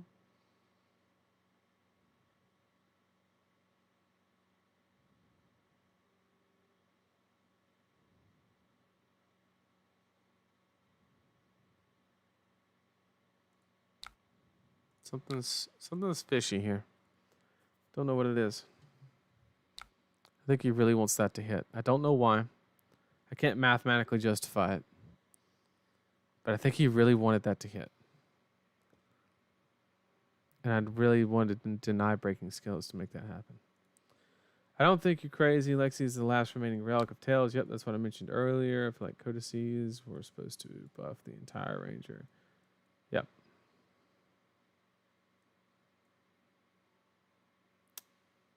Yep. We don't care about Dachi. I was right. He had the blue. He just really wanted to go reach for something. Okay.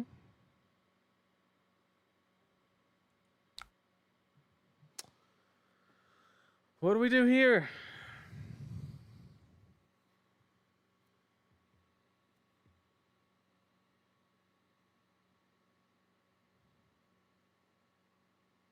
Chat, I do not know how to close this game out.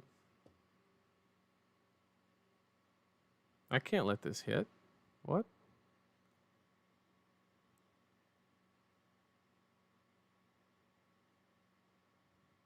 Take one, go to 5. He goes and gets a whelming and jams it down my throat. Like, he obviously doesn't have the whelming naturally. He wouldn't have led with a 100. I don't know. I don't think he would lead with 100 wins. I think you're really desperately trying to get it. So that means we have to block this.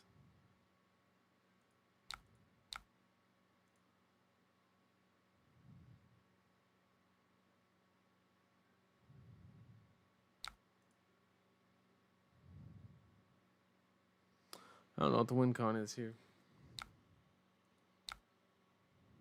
That's good value.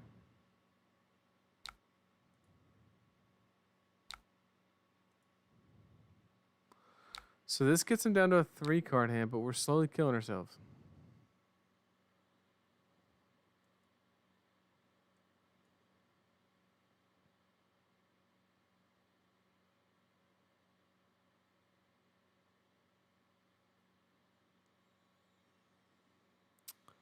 In terms of time right now, I'm on a soft break until pre-release. Yep.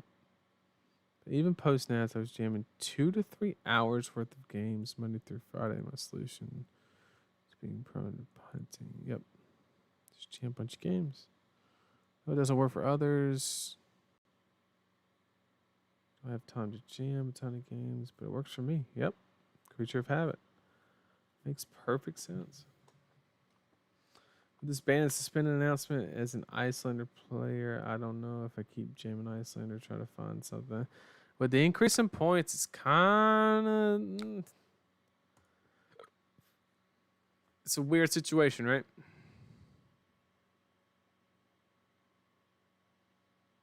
I don't know how I close this out yet. I think I just end up killing myself with whale. I mean, this is 3, but he pitched an E strike. Dear God, we have to block. We have to. If he hits on this, he goes, gets bond, forces my entire hand, wins the game, right? Period. So we have to put him on. You don't have it, which means we can play these two. We can play this to close the game out. If he doesn't have it, so we just have to do this and pray.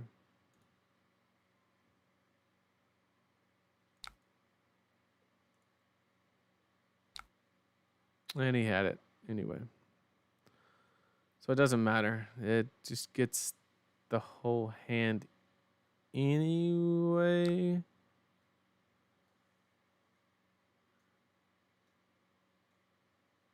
Yep. The brick got us, chat. The brick got us. I think we had it. But the brick got us.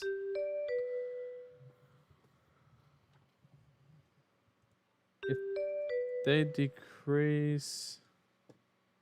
All right, we got Bravo. Okay, in this situation, we definitely want to go first. And with us going first, we're going to put in Grasp. Here, we're going to load up the anti-fatigue package and run it.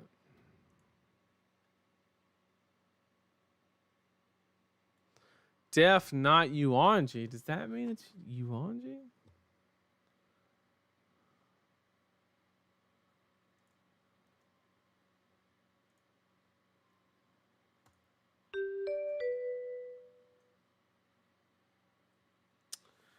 They decrease points after this season. I don't think they're ever decreasing the points. I think it seemed very calculated.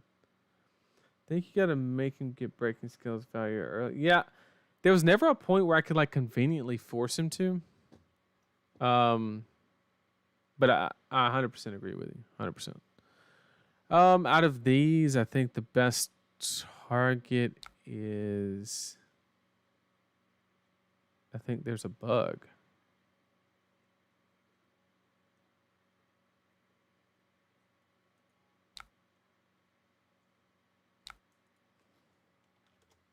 What bug?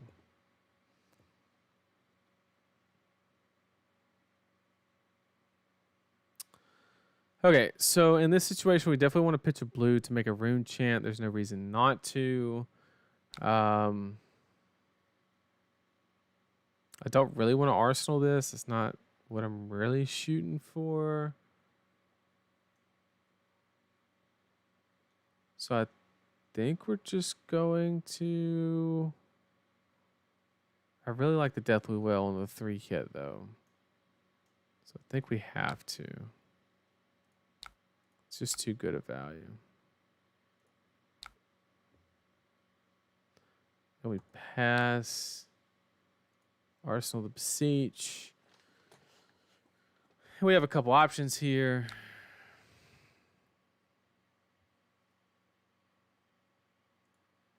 Pitching a red to Tectonic is a good start. Okay, so off the rip, he is intending on fatiguing, which is perfectly fine. You just have to navigate this correctly, maximize on value. Kind of prepared for this. Kind of not. I've theoretically thought I've solved it, but we're about to find out the hard way, whether we have or not. This is a super important card. I don't think we can afford to really give up a whole lot in these situations. So if we play this into this, it makes more in the back, which means we can banish this. This is a shadow, so we can force the damage on this, then play this to go reach for this. Or we just play it and then arsenal that. So that makes the hand full up, and then we arsenal the Deathly Will. Look at that. We got lines for days, chat. Lines for days.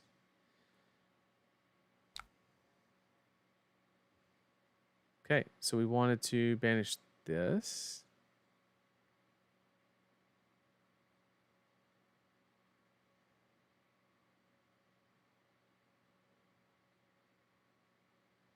Right? How do we want to do this?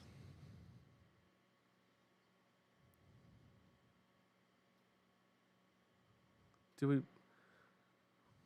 Maybe that was wrong.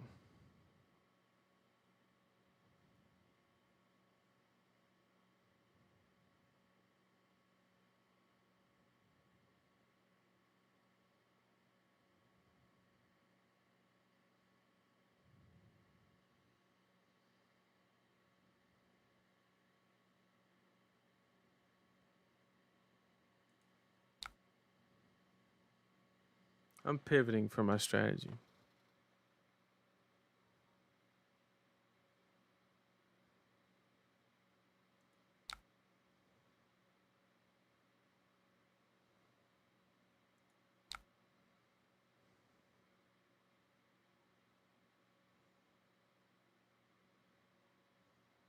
Because then we get no value, and we need the threat density because he loaded more than 60.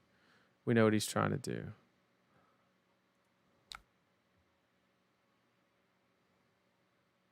So it seems wildly inefficient, but I think we're just forced into this situation.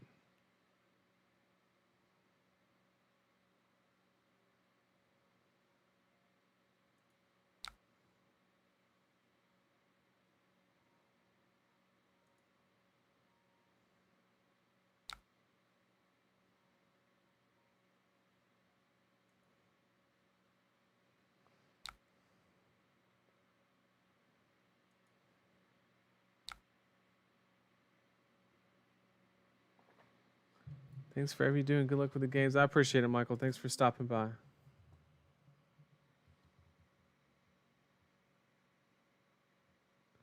I go by anything. Nathan, doesn't matter. Whatever everybody prefers.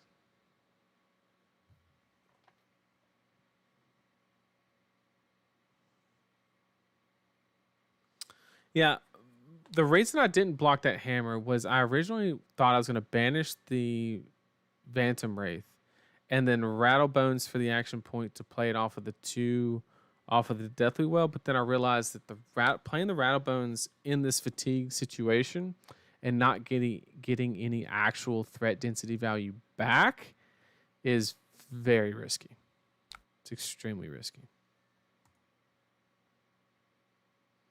So it's not ideal.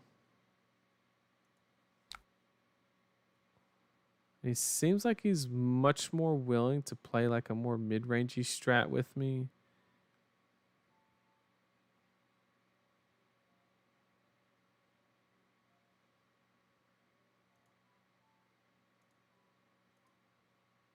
Okay.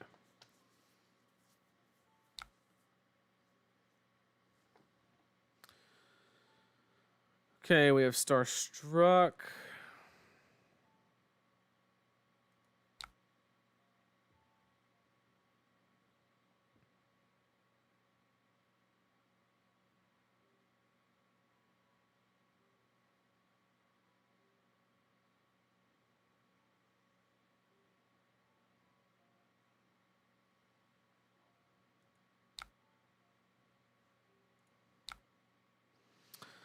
So this situation would mean I can't attack with anything 5 or less, which these are 6s, so that doesn't affect us. And then we get to pitch for Rattlebones, then revel into the next one for a bigger turn. I like that. We still take the crush effect. We still move on. I can dig it.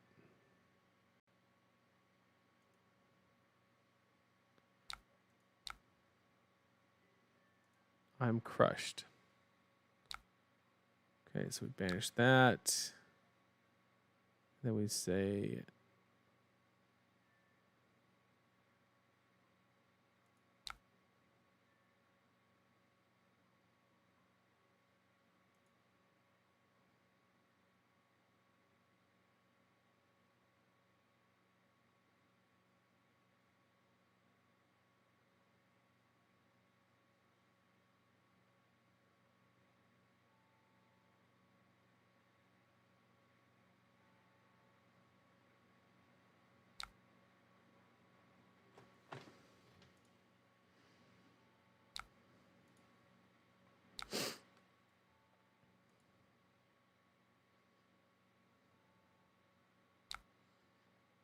okay.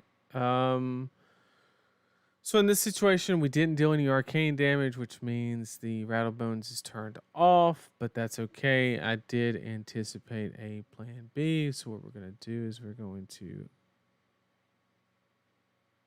pass.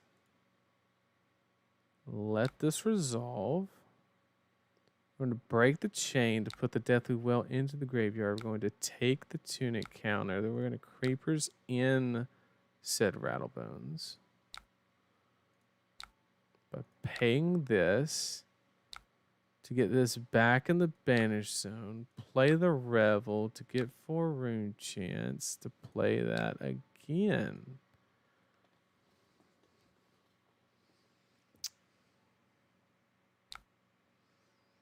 Revel is great with flail.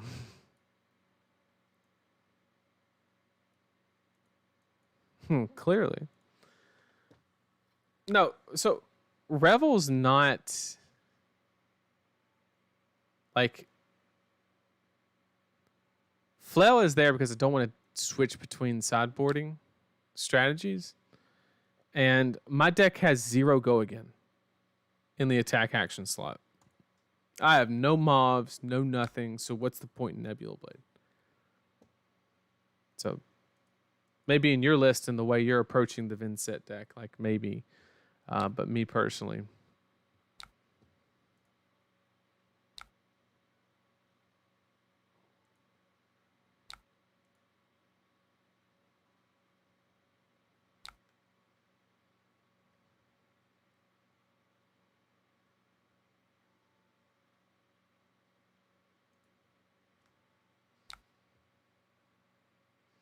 Okay, so we have the Deathly Well, which is cool. We'll go ahead and throw the Putrid down there. And then we will play Double Envelop into the Deathly Well. We will trigger Vinset.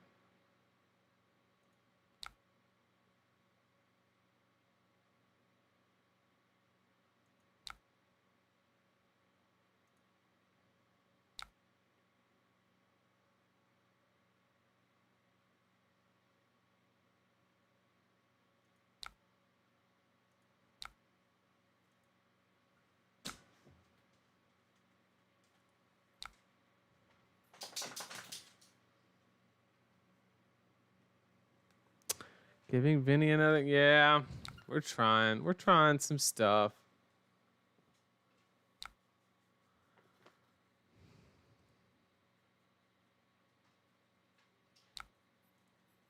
You don't want to fatigue no more? What happened? Oh, shit, that motherfucker came in for 12. Let's go. Let's go. We got the Putrid, which is cool. Ready to go, locked and loaded. Make some Rune chance in the back. As long as we get an attack, we did. Attack secured. Even the blue.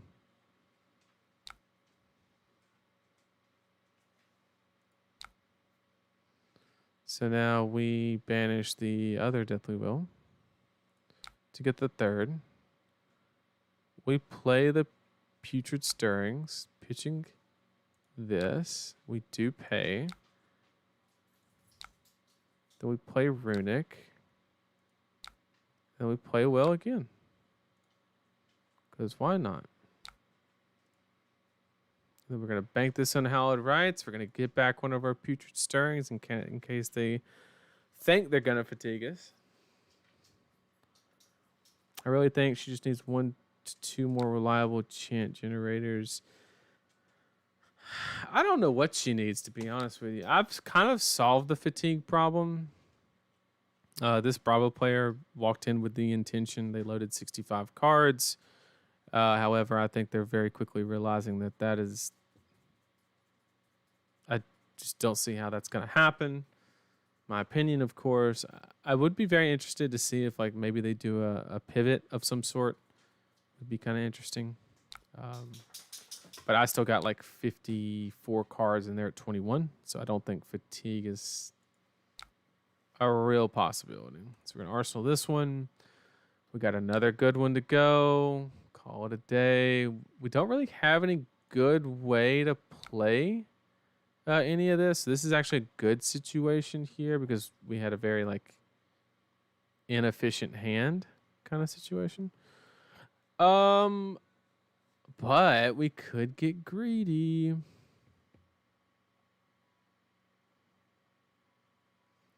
So I don't mind arsenaling a Putrid. That's a fact.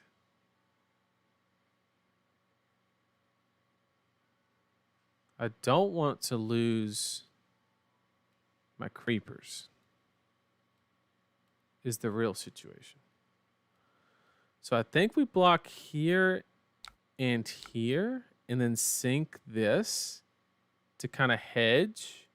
But if we can grab a yellow or a blue, then we can play one of the putrids and then arsenal the other one. Because we have tunic counter up. I think that's a solid, that's a manageable risk to take on. So we'll get rid of the arsenal. And we did rip the blue.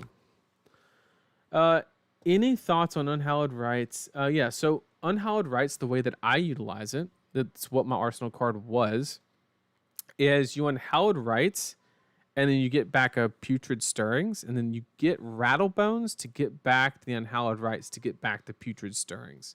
So every time you play unhallowed rights, it has 9 damage worth of deck density, or threat density, if you will.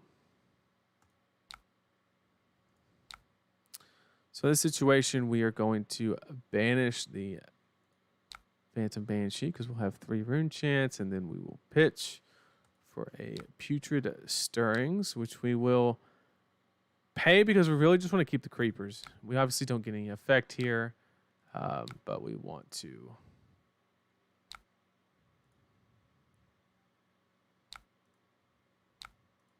It is coming for 12. We still got plenty of tempo.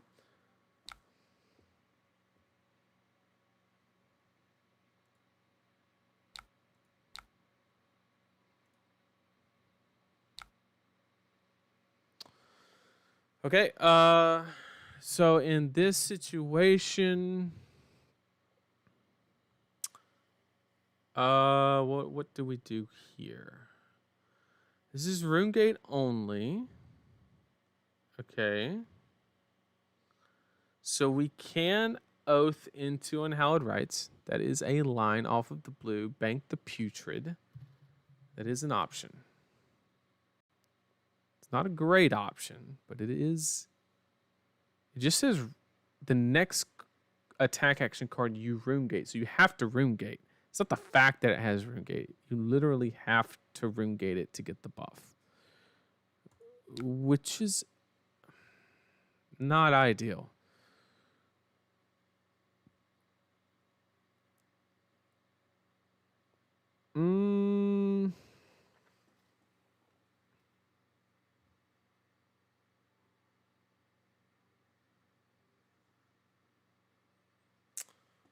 I don't think.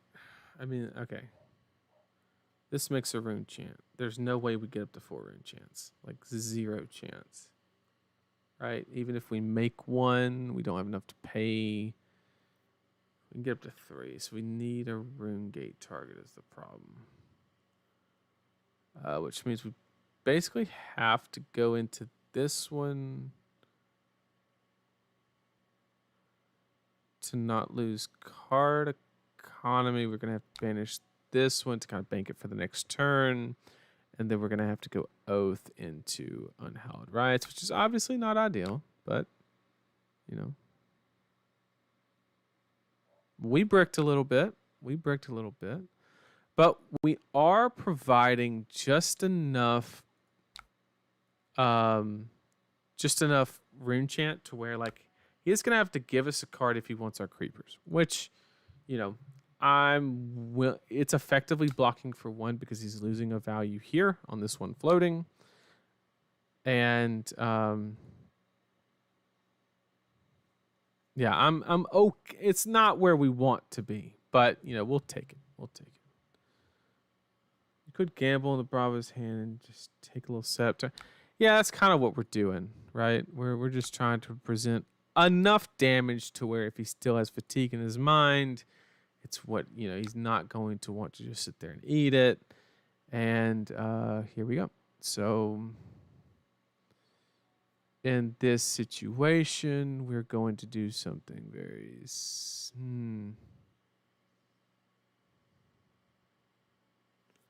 So what do we do here? We're obviously going to play the incantation.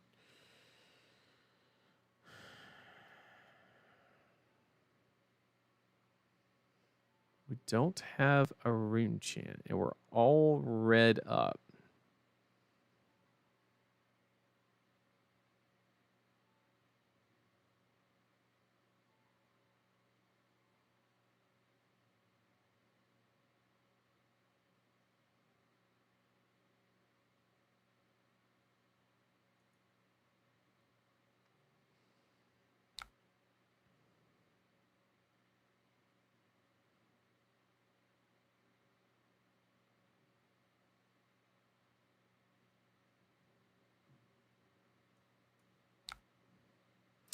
think we're going to take a very similar line and then just play the incantation, pitching Rattlebones. And this is going to give him so much tempo, which could cost us the game, but it's the only line we really have. There's no way that we get to the acquired number of Rune Chants. This is a good card, and we do have a good setup, but we are leaking. We have another Putrid Stirrings in Arsenal, unfortunately. We just haven't gotten the Rune Gate cards. Like, this is the only one we've seen in 2 turns, and it's a 3 cost, unfortunately. So, what can you do? And yep, like I said, Arsenal. So we are gonna have. He did pitch a whole card for the Rune Chant. That's definitely in our favor, but not an amazing spot. Hopefully, he just hammers here. That's the dream, not a spinal. CNC. Do we really give a shit? So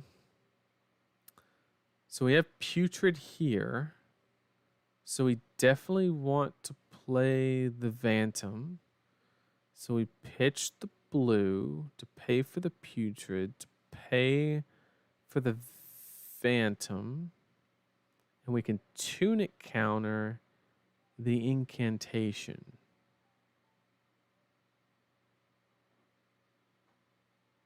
Right? Which means we just eat this.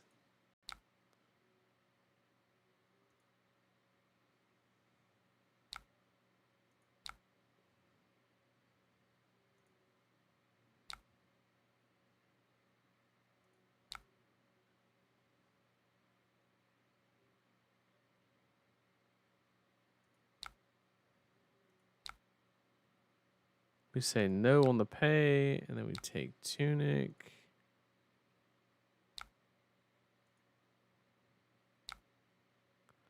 Play the incantation. Play the Wraith, which will come in for a decent amount. It is blue, which is unfortunate, but it'll still come in for 8 and 2.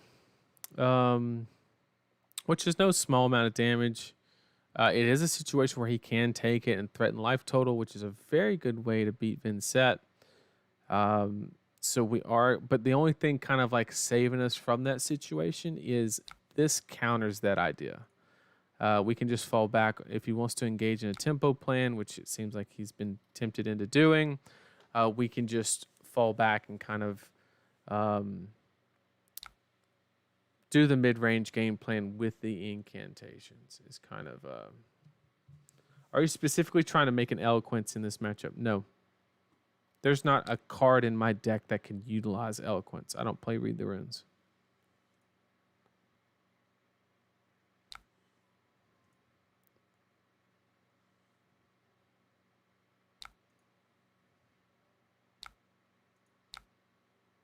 Arsenal. Okay, decent spot. We have a lot of options here. We don't need go again. What's in Arsenal? Envelop.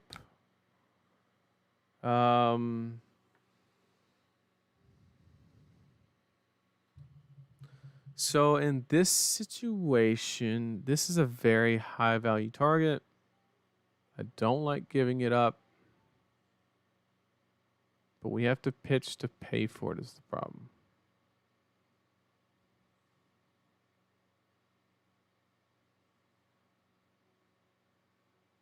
I think we have to give it up, though. I think this is a block 8. Send this. Try to get some tempo and then set up for something bigger with the envelop. We're not going to fatigue. That's no longer an issue.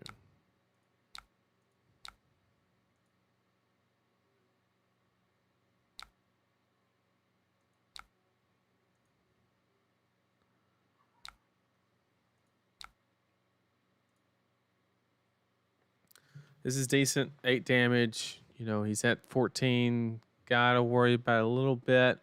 But he's still in that spot to where he can push. But like I said, these cards here kind of invalidate that strategy. Envelop in darkness yellow is my arsenal. Are you specifically trying to make? I'd run flail scepter. It's to save on sideboarding slots. It's AB. I'm not really using scepter hardly at all.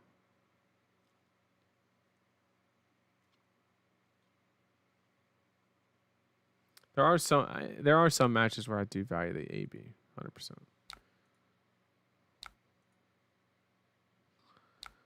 This will banish the top card of his deck, which shouldn't matter. It's a blue. I don't know if that matters. We got something dominated coming in, or like a Zealous. So yeah, sure. That too.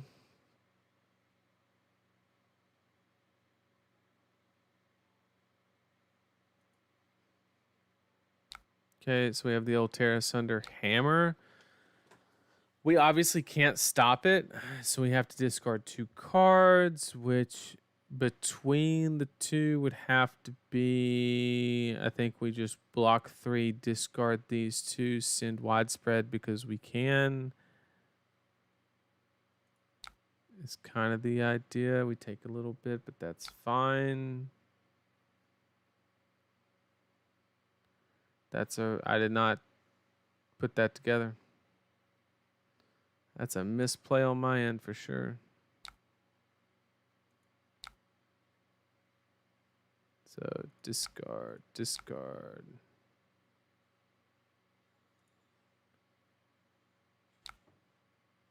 Oh, that's right. It's on the hammer. You don't have to discard. What am I thinking? So then we just play this. We get our tempo back. We still have 1 counter left on one of the incantations. We still have a little bit of armor. We're in a decent spot. Hopefully we can close it out. We have Envelop is kind of like an insurance policy on the Rune Chant generation end. Very likely to get 1 card and some armor or 2 cards. Either way, he's probably going to try to hammer to put on a little bit of pressure, which is perfectly fine. We have an ability to play this, which is great. Love to see it. Going to banish this card. We only need 1. But we can go ahead and get that arsenal by paying 1 to guarantee the damage. We need to make numbers weird is where we're at in the game. We need to just focus on making weird numbers, okay? So we need 3. So we know we need to play the 1 from arsenal no matter what. Okay, so we will go ahead and do that. Now the question is, do we pay here? And I think the answer is no, because I think I'm going to tunic counter into the other one. It's kind of risky in this situation, but we really need to like seize tempo and like really keep it. So that's just the situation that we are in. I'd really love to arsenal this card instead of the Revel. We've already seen a Rattlebones or 2, which is really only where this Revel and Runeblood is going to play out in my deck. So honestly,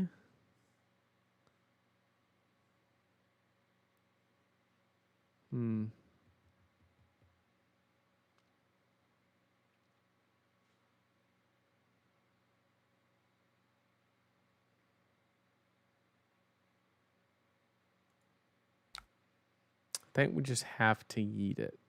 I don't. What good is Revel here? I mean, it's only good at the Rattlebones has to deal damage is the hard part. So we have to get a Shadow non-attack. That's a lot to make this. This is a key point because there's a very good chance this gets stuck in my arsenal for the rest of the game.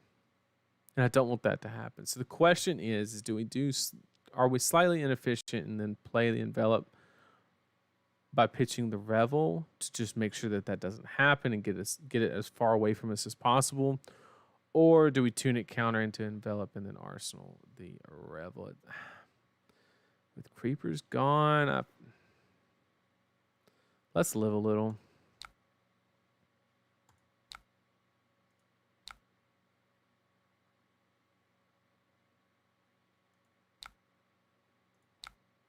And the reason I didn't pay on either one of those is we're sending a number of 4 rune chants.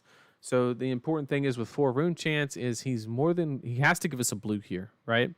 And he's very incentivized to not pitch into the 4th rune chant, which means we're very likely getting that 1 damage in without paying our life to do so. And we in no way want to like blow up our own arsenal. So we'll see if that holds true. It should, I would imagine. And that's exactly what happened. So we got the 1 damage anyway by paying the life. This will blow up his arsenal unless it is a direct, which it is. Good on him for the perfect block there. But we got 1 damage in, chat. We got 1 damage.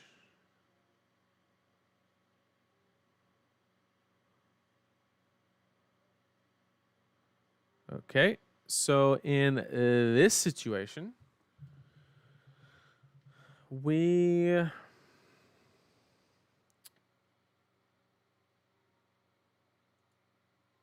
kind of need some blues.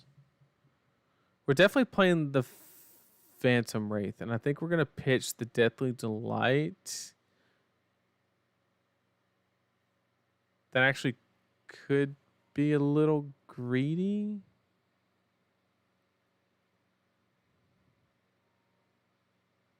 Do we want to possibly gain a life? Or do we want to send 6 damage? I think the possibility of the gain a life is actually better than the value of... No, because you can cover up with armor.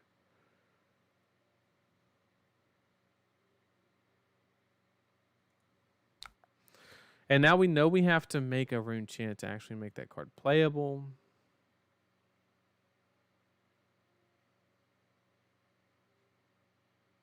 The question is, we have 2 options. We have to pitch Putrid to grasp, but it costs 3. So it's either this and this to make the rune chant and then send that, or this and this. This pairs amazing with this, right? The problem is, though, that's a very greedy line because now I need to draw a rune gate and a rune chant generate. Too much has to happen. I think we have to go and get rid of the rattle bones, unfortunately. Just too many good things have to happen. That's very unlikely.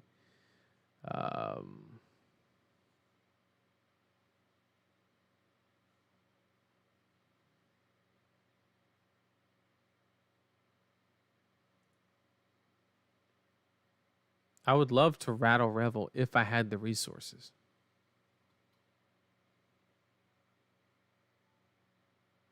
That is very expensive. I have to hit to gain the action point. Really, that line only works with Deathly Will, is the problem. So he's taking damage to make a move here, which makes me so happy I got rid of the rattle bones. So unbelievably happy. Probably going to send 6 here. Now the question is, do we want to dot a pummel?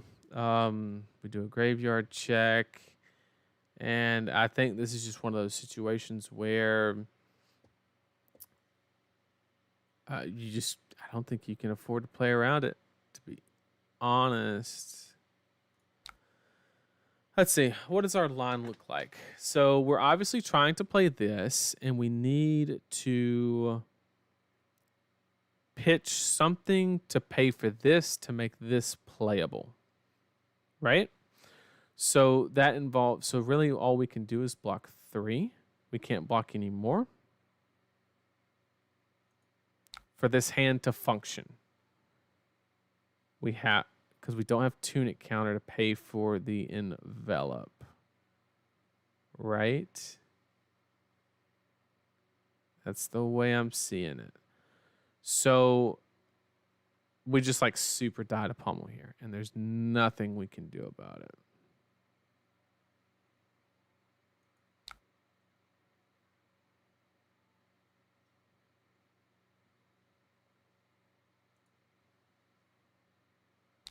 Yep, he's got it.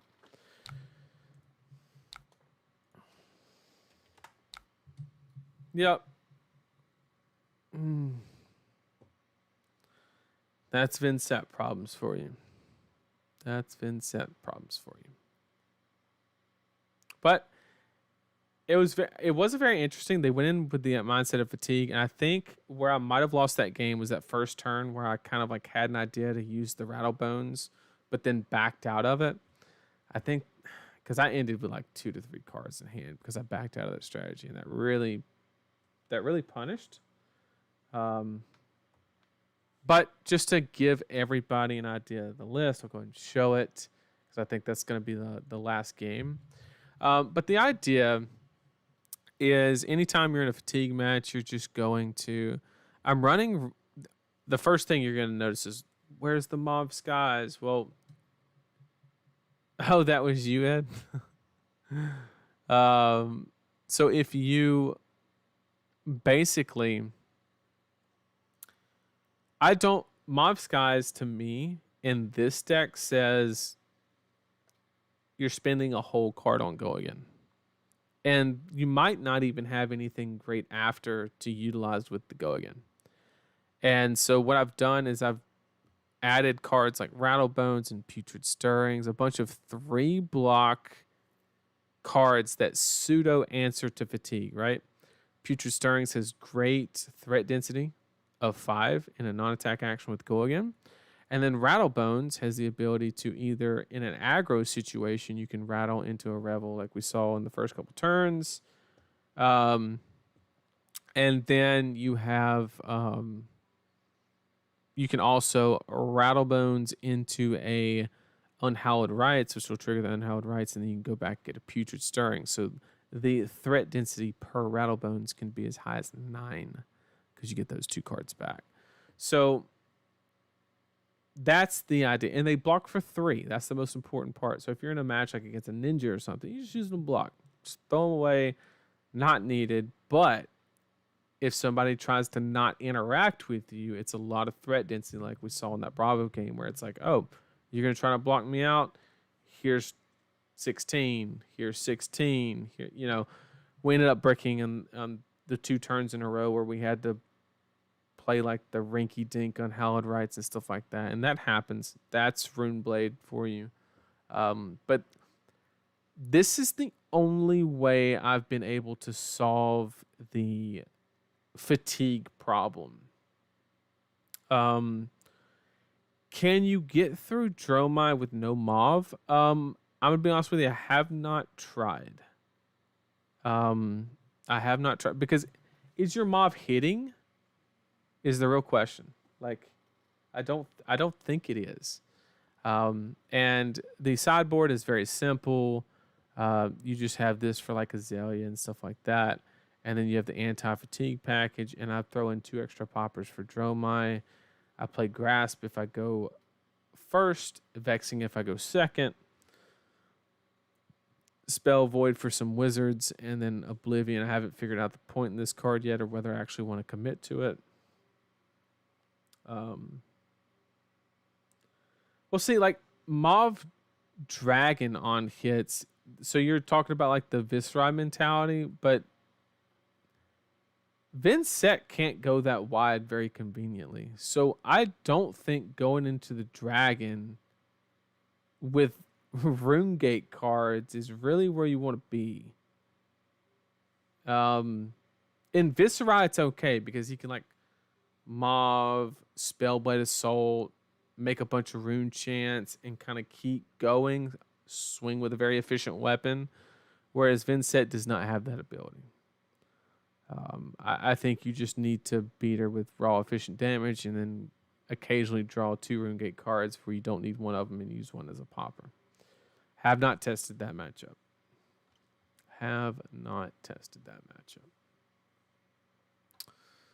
So, anyway, I think that's going to conclude the stream unless you guys want to chat about anything at all. Just I'm here for any questions. I know we went on a little bit of a rant earlier, whatever the case may be. If anybody has any questions, I'm all ears. I'm excited. I got a spoiler that is ready for Sunday. Me and Josh are going to spoil it. And yeah, super excited about that. I'm ready to start cranking some items out. Thoughts on the spoiled heroes? The initial impression that I'm getting is that they are building heroes very horizontally, right? They're going very wide and not adding depth, which is okay. Like I'm not saying that that's bad. I'm like a good example is like Kitty Cat Katsu, right? And all the Crouching Tiger support. That didn't make Katsu any better. It just gave you another way to play it. I think that's how they're going to treat the mech. I'm gonna. This is probably a very hot take, but I'm gonna say that. I'm gonna go on a limb and say that Dash will get maybe 2 cards in this set. The old Dash. I think the old Dash will only get like 2 cards in this set. That will actually make her better. Because she's already not bad, and I think they probably went in there with a very like tailored idea to say like, okay, these cards don't really do a whole lot with this. Yeah, side grades. That's a good way to put it. I think it'd be side grades instead of upgrades for old Dash, and which I'm not saying is a bad thing. It's probably a good thing because it's a very, it's.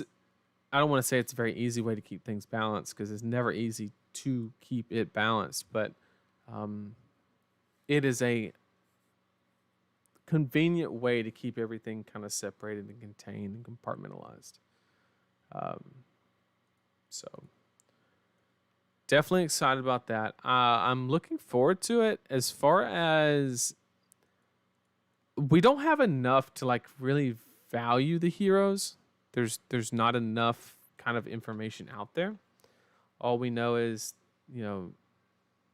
Dash has the opt capability. We need Hyperdriver and a couple like not used items are the only. Nothing in the pool right now is making me think that opt ability is worth it. But all it takes is like 1 or 2 solid items that cost 1 or lower, and that ability becomes stupid good, right? But nobody's doing that shit for a monocle, right? That doesn't make any sense. So I think we can't evaluate Dash without seeing the other 1 cost items. As far as the Max guy,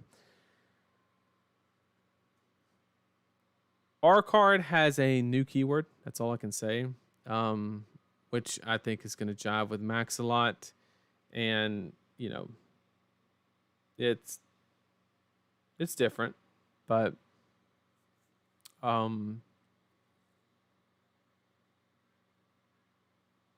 yeah. We just don't have enough information. It's hard to even speculate because there's not enough going on. So, as far as the expansion slot, the only cards that I think will make a decent impact is the Bolton helmet and maybe the Dory card, but that's a little bit of a stretch. It'll make an impact if we're in the correct meta. I don't think it's just going to make an impact because it's an all-star. Yeah, it's just kind of hard to evaluate with what we have so far. But most of it should be spoiled by the next stream. I think all of it should be spoiled. Usually they do the box opening on Monday, maybe Tuesday. So to be kind of oh yeah, the Draconic Tome. That'll 100% see play. Yep, that's probably the best card that's been spoiled so far. But I don't think the Assassin card is good, but it doesn't answer anything that they desperately need. It's a good card, it's an upgrade, but it's not like Codex of Frailty or anything. And I think the glove piece currently will not be played unless we see something else develop. I just don't know why you would ever go and reach and get those over Black Tech Whispers. So my opinion, but yeah, it's hard to evaluate, but we will see. Thanks everybody for joining me. I really do appreciate it. And I will be back after spoiler season on Wednesday, and we can really start doing some analysis on like what we think is going to happen with these new heroes. Because the one thing that I'm very interested in knowing is LSS going to stick with the power level of Dusk Till Dawn, right? I think they will, and I think it's a good thing. Because once Lexi, Icelander, and maybe Phi work their way out,